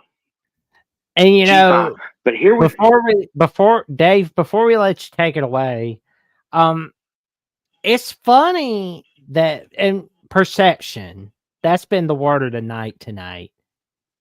A lot of Minnesota Nation was down on PJ Fleck after that heartbreaking loss to North Carolina. Rightfully so. They get smacked by Iowa. Disastrous, right? Absolutely disastrous. I think I even said it to you guys when we lost to Iowa, that I was like, a 1 foot in the boat, 1 foot out. Now, then I said, then I'm miles away from the dock. Well, now I'm rowing the paddles. Let's just put it that way. I'm rowing the paddles now. The boat's rowing. The boat is rowing. The holes are filled up. And like, you guys have been talking about hot seat for PJ. This game is a big, if he keeps on winning, just if he goes 9-3, and he has a good chance, because the toughest game is Penn State, and Penn State is still a beatable team. There's still some flaws with Penn State. Yeah, Ohio State showed it today. Yeah, exactly. I always felt that they were beatable because they're always in close games. Penn State's never a team that's going to put 40 on you, and just make it a blowout. They have always been control the clock and play defense and play your tough games. But they were not able to do that against Ohio State today. No. But when it came to my Gophers today, that was finally beating Brett Bielema, like we said. Got that off the schneid. There you go. Bowl eligible. That's a big thing. Last year we went to a bowl game, but it was only because of academics. And the Army-Navy game was not a bowl-eligible game because it was played so late. Mhm. That's what hurts Army-Navy every year. Yep. And, you know, we looked really good. And I think PJ is, you know, he's not playing conservative anymore. He's starting to let it go a little bit. He's learned his lesson. Sometimes you have to take chances. Sometimes you shouldn't be taking chances, like we said, going for a fake punt and not getting it. And then basically, you know, well, he had trust in his defense, but let's face it, Illinois still has a good enough offense that they can move the ball and score a touchdown, and they did. But Minnesota was able to, you know, regroup and, you know, just was able to get a touchdown to take the lead with 5 minutes to go in the game, and was able when Illinois went for on for the fourth down, I think it was 4th and 5 or 4th and 4, something like that, on their inside their own 25. Minnesota got to stop. Then all Minnesota had to do was get a first down and pretty much seal the game, but they weren't able to do that. So they had to kick a field goal, put them up by 8. Illinois gets the ball, drives all the way down to the 20, I should say the 22 or in the 20 yard line, somewhere around that. And the quarterback gets hit, fumbles the ball. We recover it. Game over. Take a knee. Let's go back on the bus and go home and celebrate and get ourselves ready for Rutgers next week. And you know, the momentum, I've been really thinking about this. So you had that game against Michigan. You had the governor of Minnesota in attendance at the big house. You're getting smacked around the first 3 quarters, but then the fourth quarter, you're making a comeback. You lose, but I've been like asking myself this, and you can answer better than I can, Dave, and you too, Austin. You can answer better than I can. Did the momentum start around the fourth quarter against Michigan? I would say Or yes. the game against USC on Big Ten Network, when not a lot of people were watching or even thinking about Minnesota, and when the backs were against the wall for the Golden Gophers? You know, that game was so interesting to me because we were watching it in a bar in Mount Pleasant, Michigan, because my parents and I, because of my dad's 20, it was my dad's, not 20, God damn, my dad's 75th birthday. Nice. And we decided to go to his alma mater, Central Michigan, to go watch Central Michigan play San Diego State. Central Michigan actually ended up winning their game against San Diego State on a last-second field goal. So it was a great day for my dad to go see that. So I just basically thought we were going to go. I thought we were going to get our asses, you know, beat by Michigan like we always do. And you want to talk about rivalries that used to be rivalries. At one point, Minnesota and Michigan was a big rivalry. It's nowhere close. It's nowhere close. Right. And But yeah. Oh, I just felt that after we came back, I felt like, you know, we're probably going to lose to USC. We ended up beating USC, and that I felt the USC game was the real start of us, you know, taking the chances, doing what we needed to do, and, you know, beating USC. Now USC is not as good as they have been in the past. This wasn't a very good USC team, but it was still a ranked 11th USC team, and I think the momentum picked up from there. Agreed. I think a big part of Minnesota's. I'll be honest with you, Dave and Jackson. I'll be completely honest with you.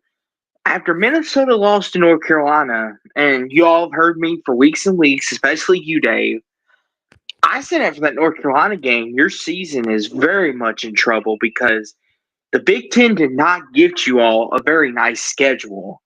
They stacked it to not as bad as like UCLA, but Minnesota had one of the tougher draws, and I was thinking, oh, I even said they need to win this North Carolina game more than Carolina does, because Carolina I think could still make a bowl if they would have lost. Like Minnesota needs this just to have a shot at getting bowl eligibility, and now all of a sudden it's like Minnesota's rolling, a team nobody wants to play. Yeah. And so is North Carolina now. They're starting to roll. I think they're close to our bowl eligibility after the win against Florida State today. Ooh. Yeah, but Florida State is so bad. What a downfall that team took. That was like the biggest downfall in the history of downfalls. Oh, I've had some breakdowns on the Seminoles. I went Azula all over the Florida State Seminoles. I did too. So I did too. But Dave, I know, real quick, I know, Dave, since we got you here, you're going to love this. But Jackson's got Northwestern, Purdue. Ain't nobody care about that. Those are two Yokos, Jackson. Dave really wants to talk about Iowa, Wisconsin, because he loves those teams. He even said it himself. Yep. So North Carolina State, here's a quick stat on it. This is the most points that North Carolina State has gotten against a conference opponent in the ACC history since the conference started in 1953. I believe the number one show that year was I Love Lucy. And it's like some people were trying to get TVs back then. Syracuse took down Virginia Tech in tight fashion on the CW after the latest rerun of One Tree Hill, I guess. Yeah, I didn't watch much of that game. Hey, can we talk about this Toledo Eastern Michigan? Because I saw the ending of this. This was the most interesting ending I've ever seen in a conference game. Tell us about it. Eastern Michigan drove down the field with 1 minute left, scored with no time left on the clock, a touchdown, and they went for two and didn't get it. Oh, no. And I'm thinking to myself, why would you do this in a conference game? Take your chances in overtime. You just made the biggest comeback.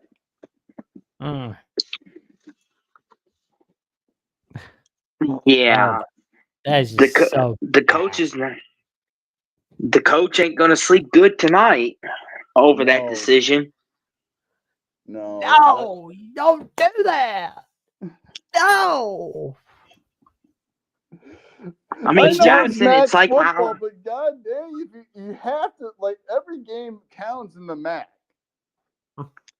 Like, here's the thing. This is almost, to a lesser extent, reminding me of Utah, USC, LSU, Alabama from 2 years ago when Utah went for two and got it, and then LSU went for two and got it and won. It's like if you get it, you're a genius and you win the football game, but when you don't get it, it keeps you up at night.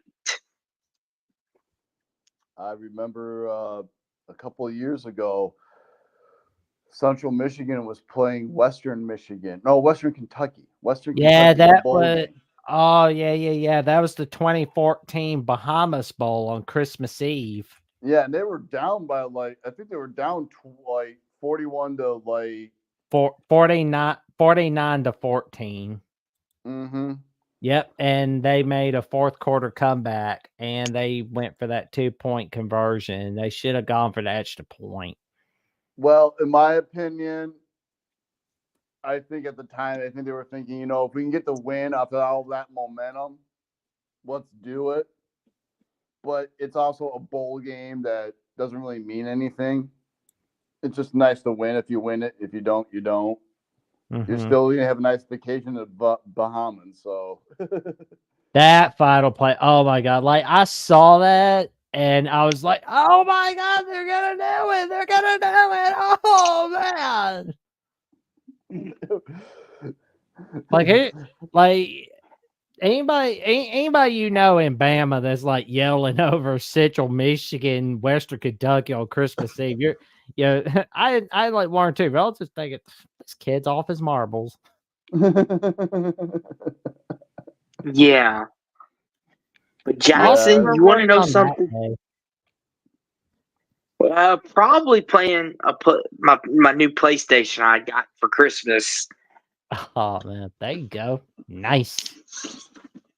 But you know something, Jackson? You know, it would be very wrong of us not to show Dave our hospitality, but making him talk about Iowa, Wisconsin, because we have to be good host here. That is, we got to be good host here. And before we get to that, of course, we have to talk about UCLA, Nebraska, and Nebraska losing another one-score game. Why do I get the feeling they're doing this to us again? Why are they doing this? Why is Nebraska doing it? They're like Charlie Brown at the pitcher's mound. Like Nebraska in November is like Charlie Brown at the pitcher's mound. And like baseball's hitting him, he's got to put his clothes back on within 5 seconds. That's Nebraska in a nutshell. Dave Jackson, does Nebraska are they allergic to going to bowl games or what? Are they being penalized for something by the gods? Like, what's the deal here? It's literally going to come down to like Nebraska, Wisconsin to see which one will be bowl eligible. Like, we remember last year, right? Nebraska starts off, I think, 5-0 or 5-1, and then they fumble down the stretch. They're doing it again. They were 5-1. Okay. Yeah, last year. And then they lost to 6 straight. Yep. Like Charlie Brown. They're doing it again. Yeah. By mistake, they were 5-3 last year. Then they lost 4 straight. There's a goodness. YouTuber that has there's a YouTuber that has a documentary right now talking about all the one score Nebraska losses, and it's called The Most Unclutched Team. It's just a good YouTube documentary.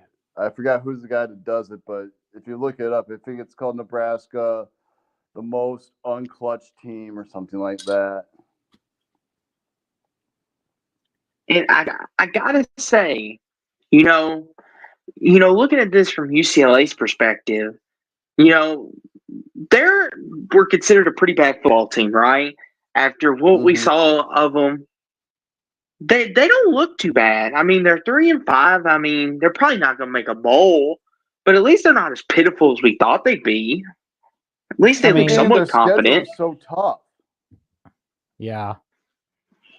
And their athletic department is a fate worse than hell. I mean, just because UCLA beat Rutgers, just because they beat Nebraska, does not mean their athletic department does not need to be fired. Their athletic department still needs to be fired for the way they handled this whole thing last year, which, I mean, I've given up on ranting on the UCLA athletic department. I've given up on that.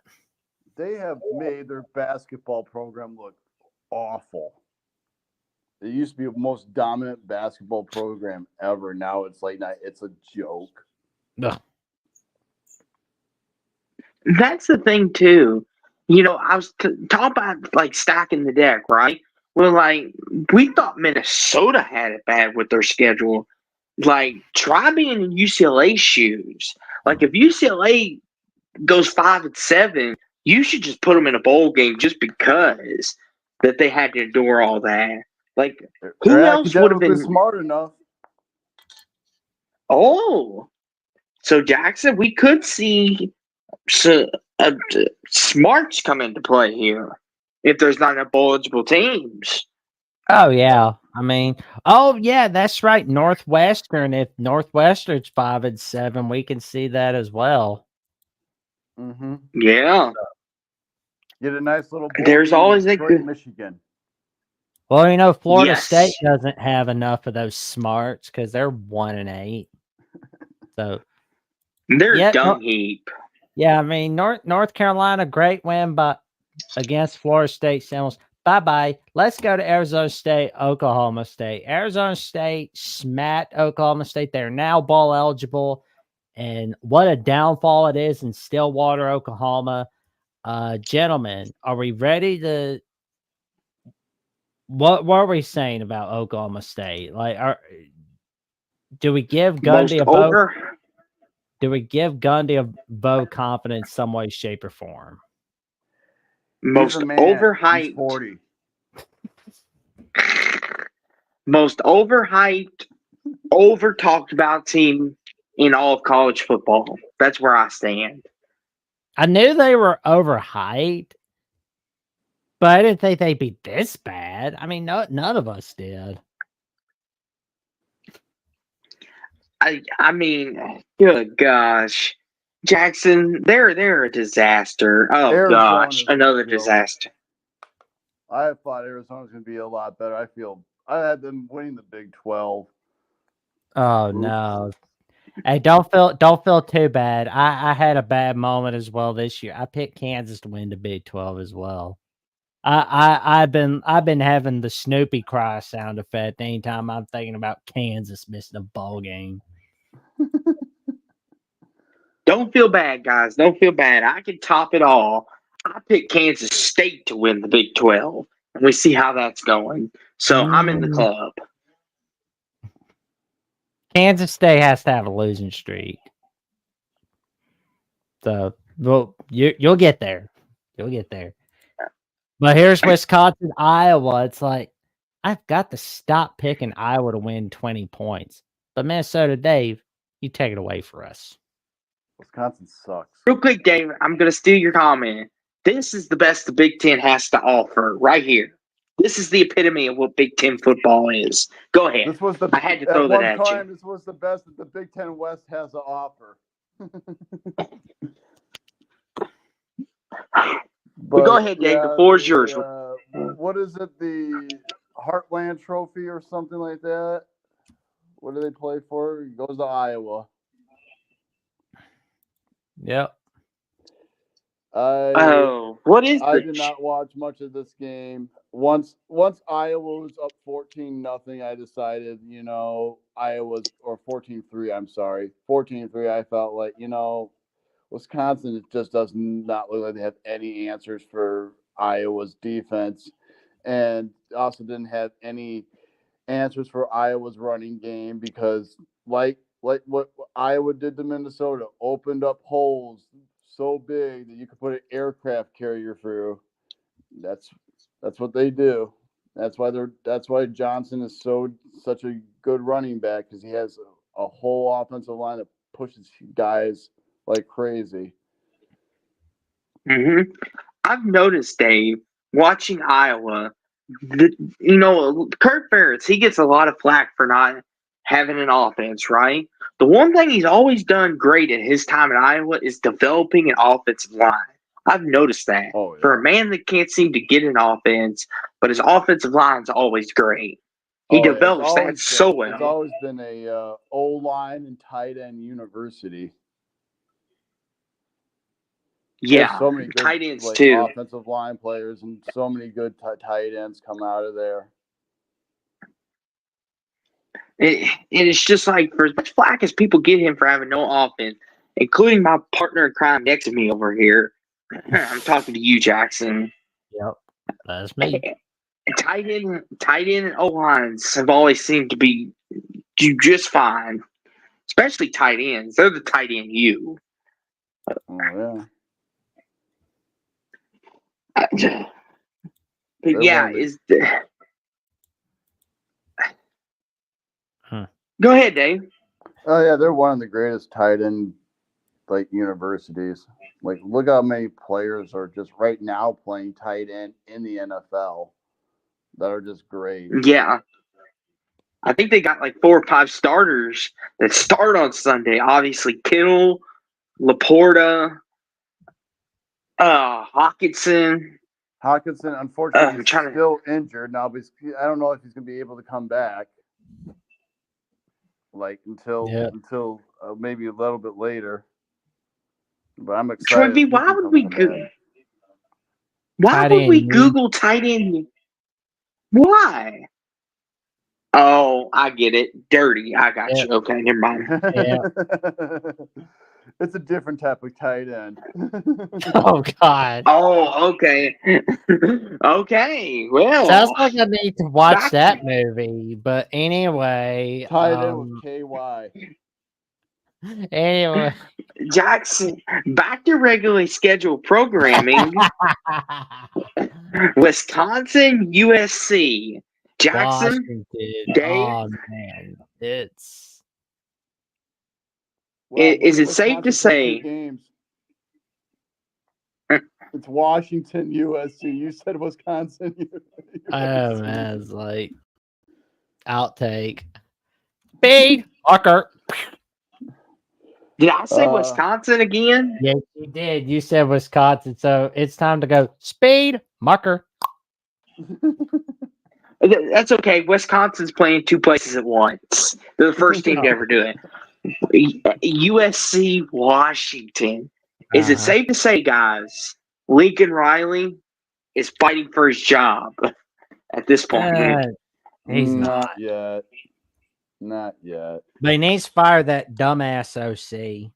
Yeah. That's all he really needs to do is fire that idiot and he'll be good to go. Nebraska needs to fire their defensive coordinator too. That's all.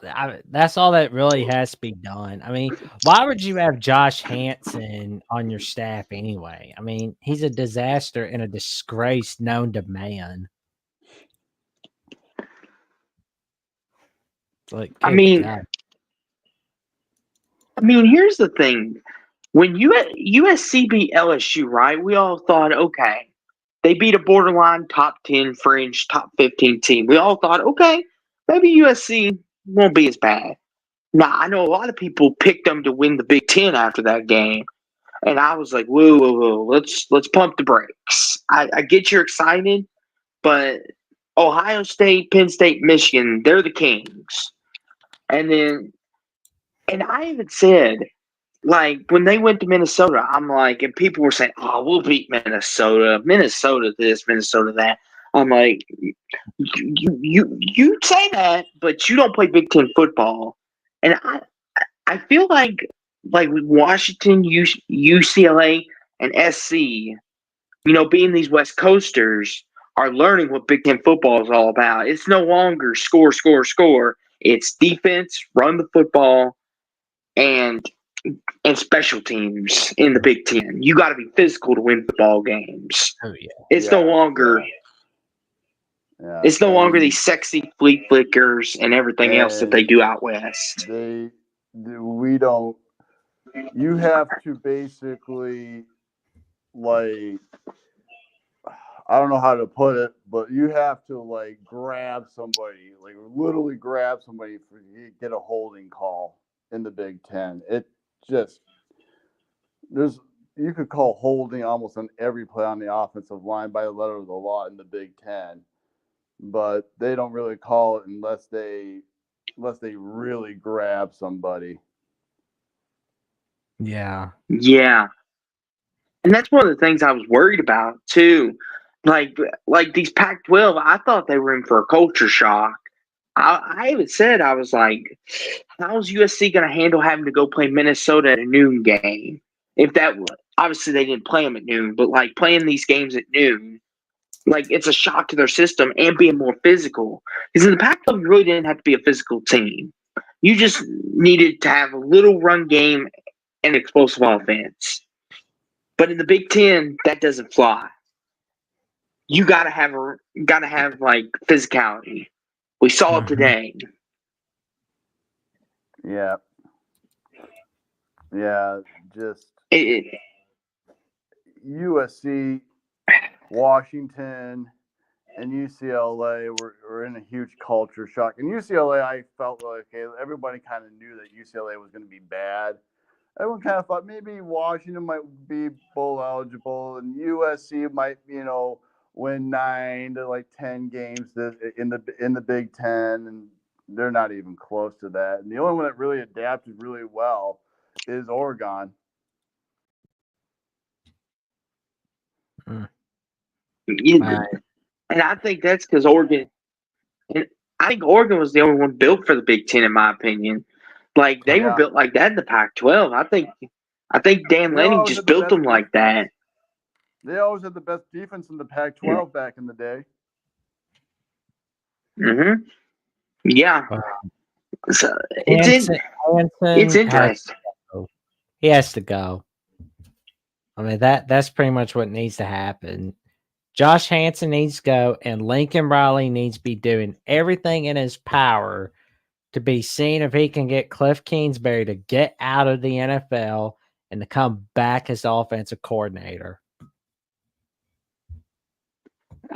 Yeah. And it's interesting, but I will say this: out of all the new Big Ten teams that came over, obviously Oregon has exceeded expectations. Like a lot of people knew Oregon probably win 10, 11 games, but like out of all four, I thought Oregon would probably be the best, like you said, Dave, and then SC, then Washington, then UCLA. It's been like the opposite. It's been Oregon, Washington, and then you can have an argument for SC, UCLA for who deserves to go on the bottom of that pile. Mm-hmm. Oh, yeah. But lastly, but not leastly, we got TCU Baylor. That was a wild finish by the Baylor Bears. You talk about a team with momentum. Shoot, they've gotten a lot of it since they beat Texas Tech. They had a huge, fantastic finish against TCU. How about that? What do you think about this one, Austin? Once again, I've learned not to pick TCU because they're too inconsistent. Lord have mercy. See, Jackson, this is what, if I've learned anything about the Big 12, is you can't pick nobody. Because the Big 12, anybody can win any given week. It's not like the Big 10. It's not like the SEC. It's not like the ACC. The Big 12, anybody can win any given week, no matter who you're playing. That's my thoughts on it. Yeah, I mean, I didn't think FSU was going to really beat the crap out of Arizona today, but they did. I mean, you're right. There is no guarantees in this conference. This is like the Mid-American Conference of like the Power Four. They're going to be going against each other like really hard every game, and a lot of them are not good, and they all have like huge flaws. But don't get me wrong, Dave. I love it, and I'm sure a lot of people love it because it means more competitive games. But the problem is then a lot of these teams beat up on one another, so you know what that means. Only one team's going to get in the playoffs. Mm-hmm. That's the problem with that. And that's why a lot of people think the Big 12 should just go away completely because they're cannibalizing each other. They're beating each other up too much. And I'm thinking, I get it. It's great football, and I understand you love it, but you also got to think, too, people are complaining about the Big 10 and SEC ruling the playoffs. Well, no wonder why, because the other two conferences beat themselves up every year. Mm-hmm. Yeah. And I think, like I said, I think this is a down year also for the SEC, too. So, I mean, when you have Vanderbilt doing really well in the SEC, it's pretty much a down year for the SEC. Yeah. Who would ever had Vandy beating Alabama on their bingo card? Not me. No. Especially a Vandy team that lost to a Vandy team that lost to Georgia Southern. Georgia Southern has more wins in the SEC now than they do in their actual conference. Like, I'll say this, David Jackson. I would have bet the farm on Alabama beating Vandy. That's how confident I was. I would have bet the farm if I had one. Oh, So Lord. thanks, Jackson.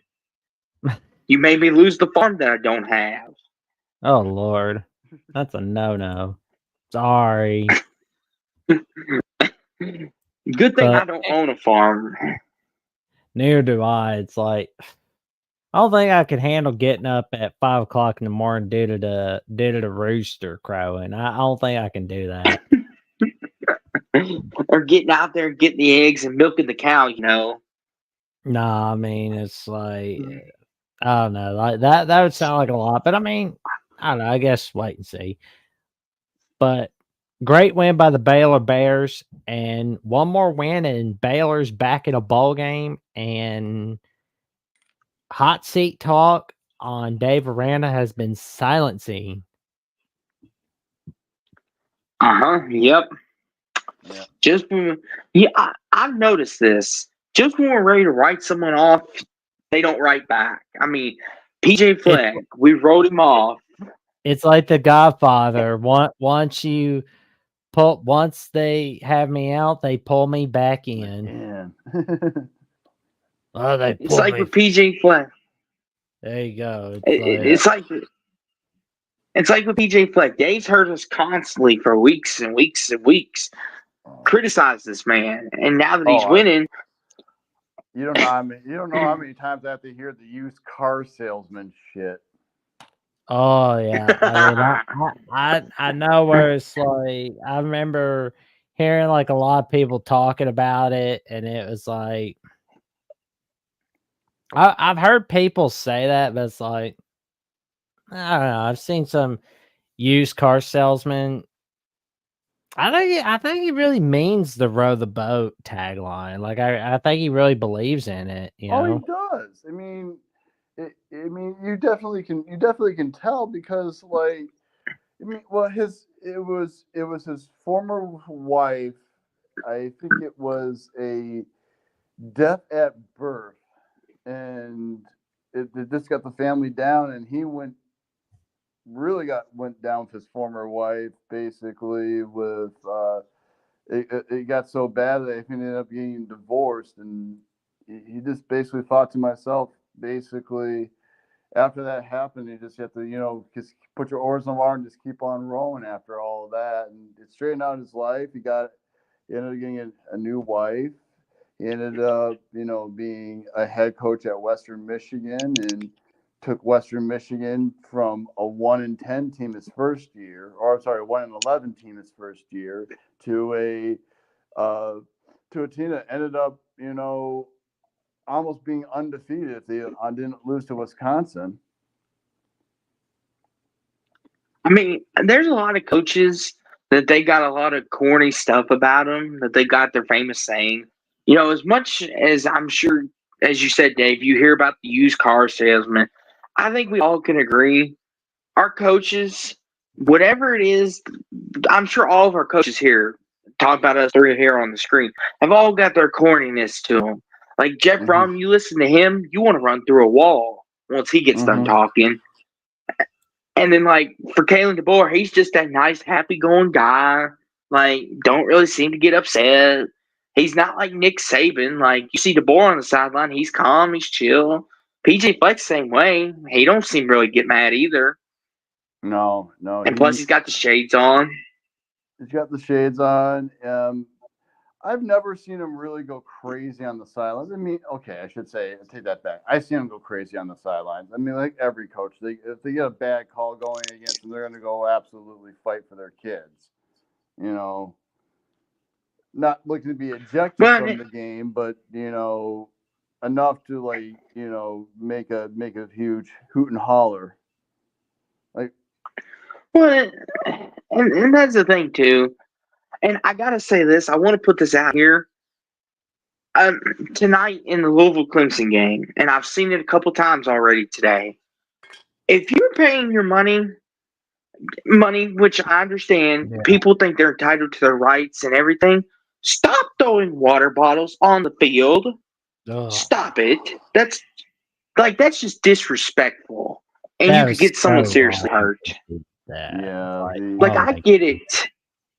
everyone wants to I try get to it. copy Bottlegate nowadays. Remember that When I get Cleveland it, game people 2 be like, years back? yeah. And I know people say, I paid hard-earned money. I should do what I want. No, not to that extent. And I get people saying, people keep saying, oh, I should do what I want because I paid. No. You go start throwing stuff and everything. It's one thing to cuss someone from the stands, right?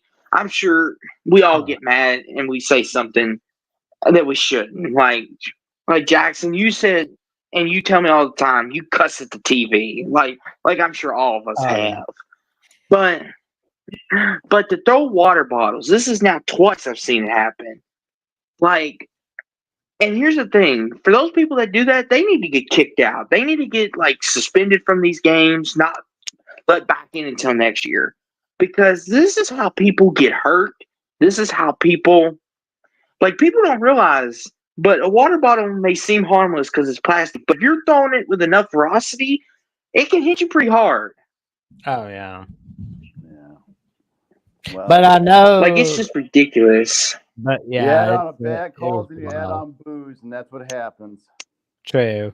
I mean, that's why I'm just like, oh well. I mean, it's like I'm making sure I don't get drunk at a ball game. That's a no. And plus, I can't be getting drunk There's at a no- ball game anyhow because that's a no. That's bad. Don't get drunk Well, at there's a no- ball game, and don't be a Yankees fan. Oh, the Yankees, Well, because man. that's the thing. Like, oh man, it's like, good grief. And last couple things I'll say on it, it's like there's no place in our game for this. Like, and it's been really bad. Like more recently than anything. Like in years past, it wasn't that bad. Every now and then you get that one streaker, you get that, but it seems here recently people are streaking across the field like it's okay, throwing bottles, and it's like, and even coaches are just telling them like stop. Like Dabbler and I came all the way across and was told the students everything like stop, like it's not acceptable. You should look into 10-cent beer night in Cleveland, 1975. When they ran out of beer and everybody was drunk and they were playing a doubleheader, and then the fans ran on the field to beat up the crap out of the Ranger players. Oh Lord. Yeah. But I will ask you this, Dave and Jackson. What kind of punishment you think would be suitable for this kind of thing that would get maybe this to stop? Like suspend them from the games? Suspend them. What do you think? Well, I mean, honestly, like next time you see fans doing that crap, like where they're like throwing water balls at refs, you penalize the team. I mean, I know it's not the team's fault, but it'll make the fans stop if they know their team gets in trouble over it. Mm-hmm. Yeah, that's like a great, like, and it lets them know that hey, we're hurting our team. We need to stop. And I also think maybe a suspension too could be in order. Like take away their, and people say, oh, but they're season ticket holders. They already paid for it. Well, guess what? Yeah. Your season tickets are suspended. Yeah, take the season tickets Sorry. away. Yeah. But, you know, gentlemen, we're getting close to the end of the show. That final whistle is on its way. Dave, what have you got going on your adventures for the rest of this weekend? Nothing much, really. Got a birthday coming up on November 17th, but that's 2 weeks away. Nothing really. Just work, listening to you guys on a Wednesday, or when you guys usually do the pregame stuff, or the pregame predictions, and then that's it. I'll be here on Wednesday. Well, I'll talk to you guys on Wednesday. I don't know if I'll be on video because I work. So here we go, Dave. I will say, congratulations on your Gophers. I think for now, Jackson, we can finally put the PJ Flex stuff to rest. Now, if you lose to Rutgers, we might put it back again. But yes, congratulations, Dave. Go enjoy it. Jackson had a bye week, so he didn't have to stress like we did. Yep. All right. Yeah. I'll talk to you later. Talk to you later, Dave. Thank you for coming on. Go Thanks for Gophers. coming on, Dave. Go Cardinals. And you know, also All right, you got some cool stuff going on Sports Talk with Austin. What have you got going on there? Jackson, good buddy. I appreciate you wanting to promote me first, but we have to do this the right way. Jackson, it's only fair we do you first, good buddy, because you know something? I would not be doing this show without you, and it feels wrong of me to promote myself first. You, Jackson, are much busier than I am. The people need to hear about you. And Jackson, there is something very, very special coming this week. Oh yeah. And the only place you can find it is on Alabama, the voice of college football, because it's LSU week. And Jackson, what did I tell you? College game day was coming to town like they always do. Yep. Well, with Nick Saban But there, absolutely. Of course, we'll be talking about that. But also, we will have Daily Joy from Speakeasy Sports and Tyler Netuno from College Sports Wire joining us to discuss their take on the Alabama LSU matchup and the preview prediction for that game. And I'll tell you right now, it's going to be a wild ride. Plus, on Wednesday morning, I will be the day after the big day, of course, election day. You're getting married? Anyway, no, the big day after. Oh. Yeah, that big day is election day. So it's like, you didn't come here to talk about politics or religion, Great Pumpkin. You get a Jackson, break. I thought you were talking about you. I thought you were talking about getting married. I was like, where's my invite? And are we going to see a Jackson Jr.? I ain't ready yet, man. It's like, no, I got things I got to do before I can even go to that. But anyway, you can check out, more adventures I have with Austin on the Final Whistle and on Pitts Analysis every Wednesday night. And don't forget about my show, The Jacksonian, including episode 55 of The Jacksonian, where at Wednesday, 9:30 a.m. my time, I will be filming with Carter Bryant, the host of Power Hour LSU, SEC, and Power Hour NFL, where we will be discussing quite a lot involving the LSU Tigers, the SEC, NFL football, everything as a whole. And I'm going to tell you something. Yes. It'll be a wild ride. And don't forget, I will also have that episode on Jacksonville CFB on X, along with my other updates on the Jacksonian, Alabama with the Voice College Football, and more of my adventures with Austin on Jacksonville CFB on X. And I'll be putting out some more of my adventures on Jackson Johnson 543-908 on Instagram and Threads. And I'm going to tell you something. You're not going to want to miss it. And don't forget about the call-in show that I've got on Alabama at the Voice of College Football with Jeffrey from Only Talk Sports, where we take your calls on the Alabama Crimson Tide. We don't care who you pull for. We don't care that you love or hate the Alabama Crimson Tide. We want you to come on in and discuss your take on the Alabama Crimson Tide. 9 p.m. Central Time, 10 p.m. Eastern Time, Thursday nights on Alabama with the Voice College Football. We are looking to get Alabama with the Voice College Football 2,500 subs. Let's get it there. And at Jackson Johnson 979, I'm looking to get to 500 subs before the end of the year. 117 subs away. I'm going to need all the help I can get to get there. And, it's I need to get there because, that'd be pretty cool to get to 500. Let's go.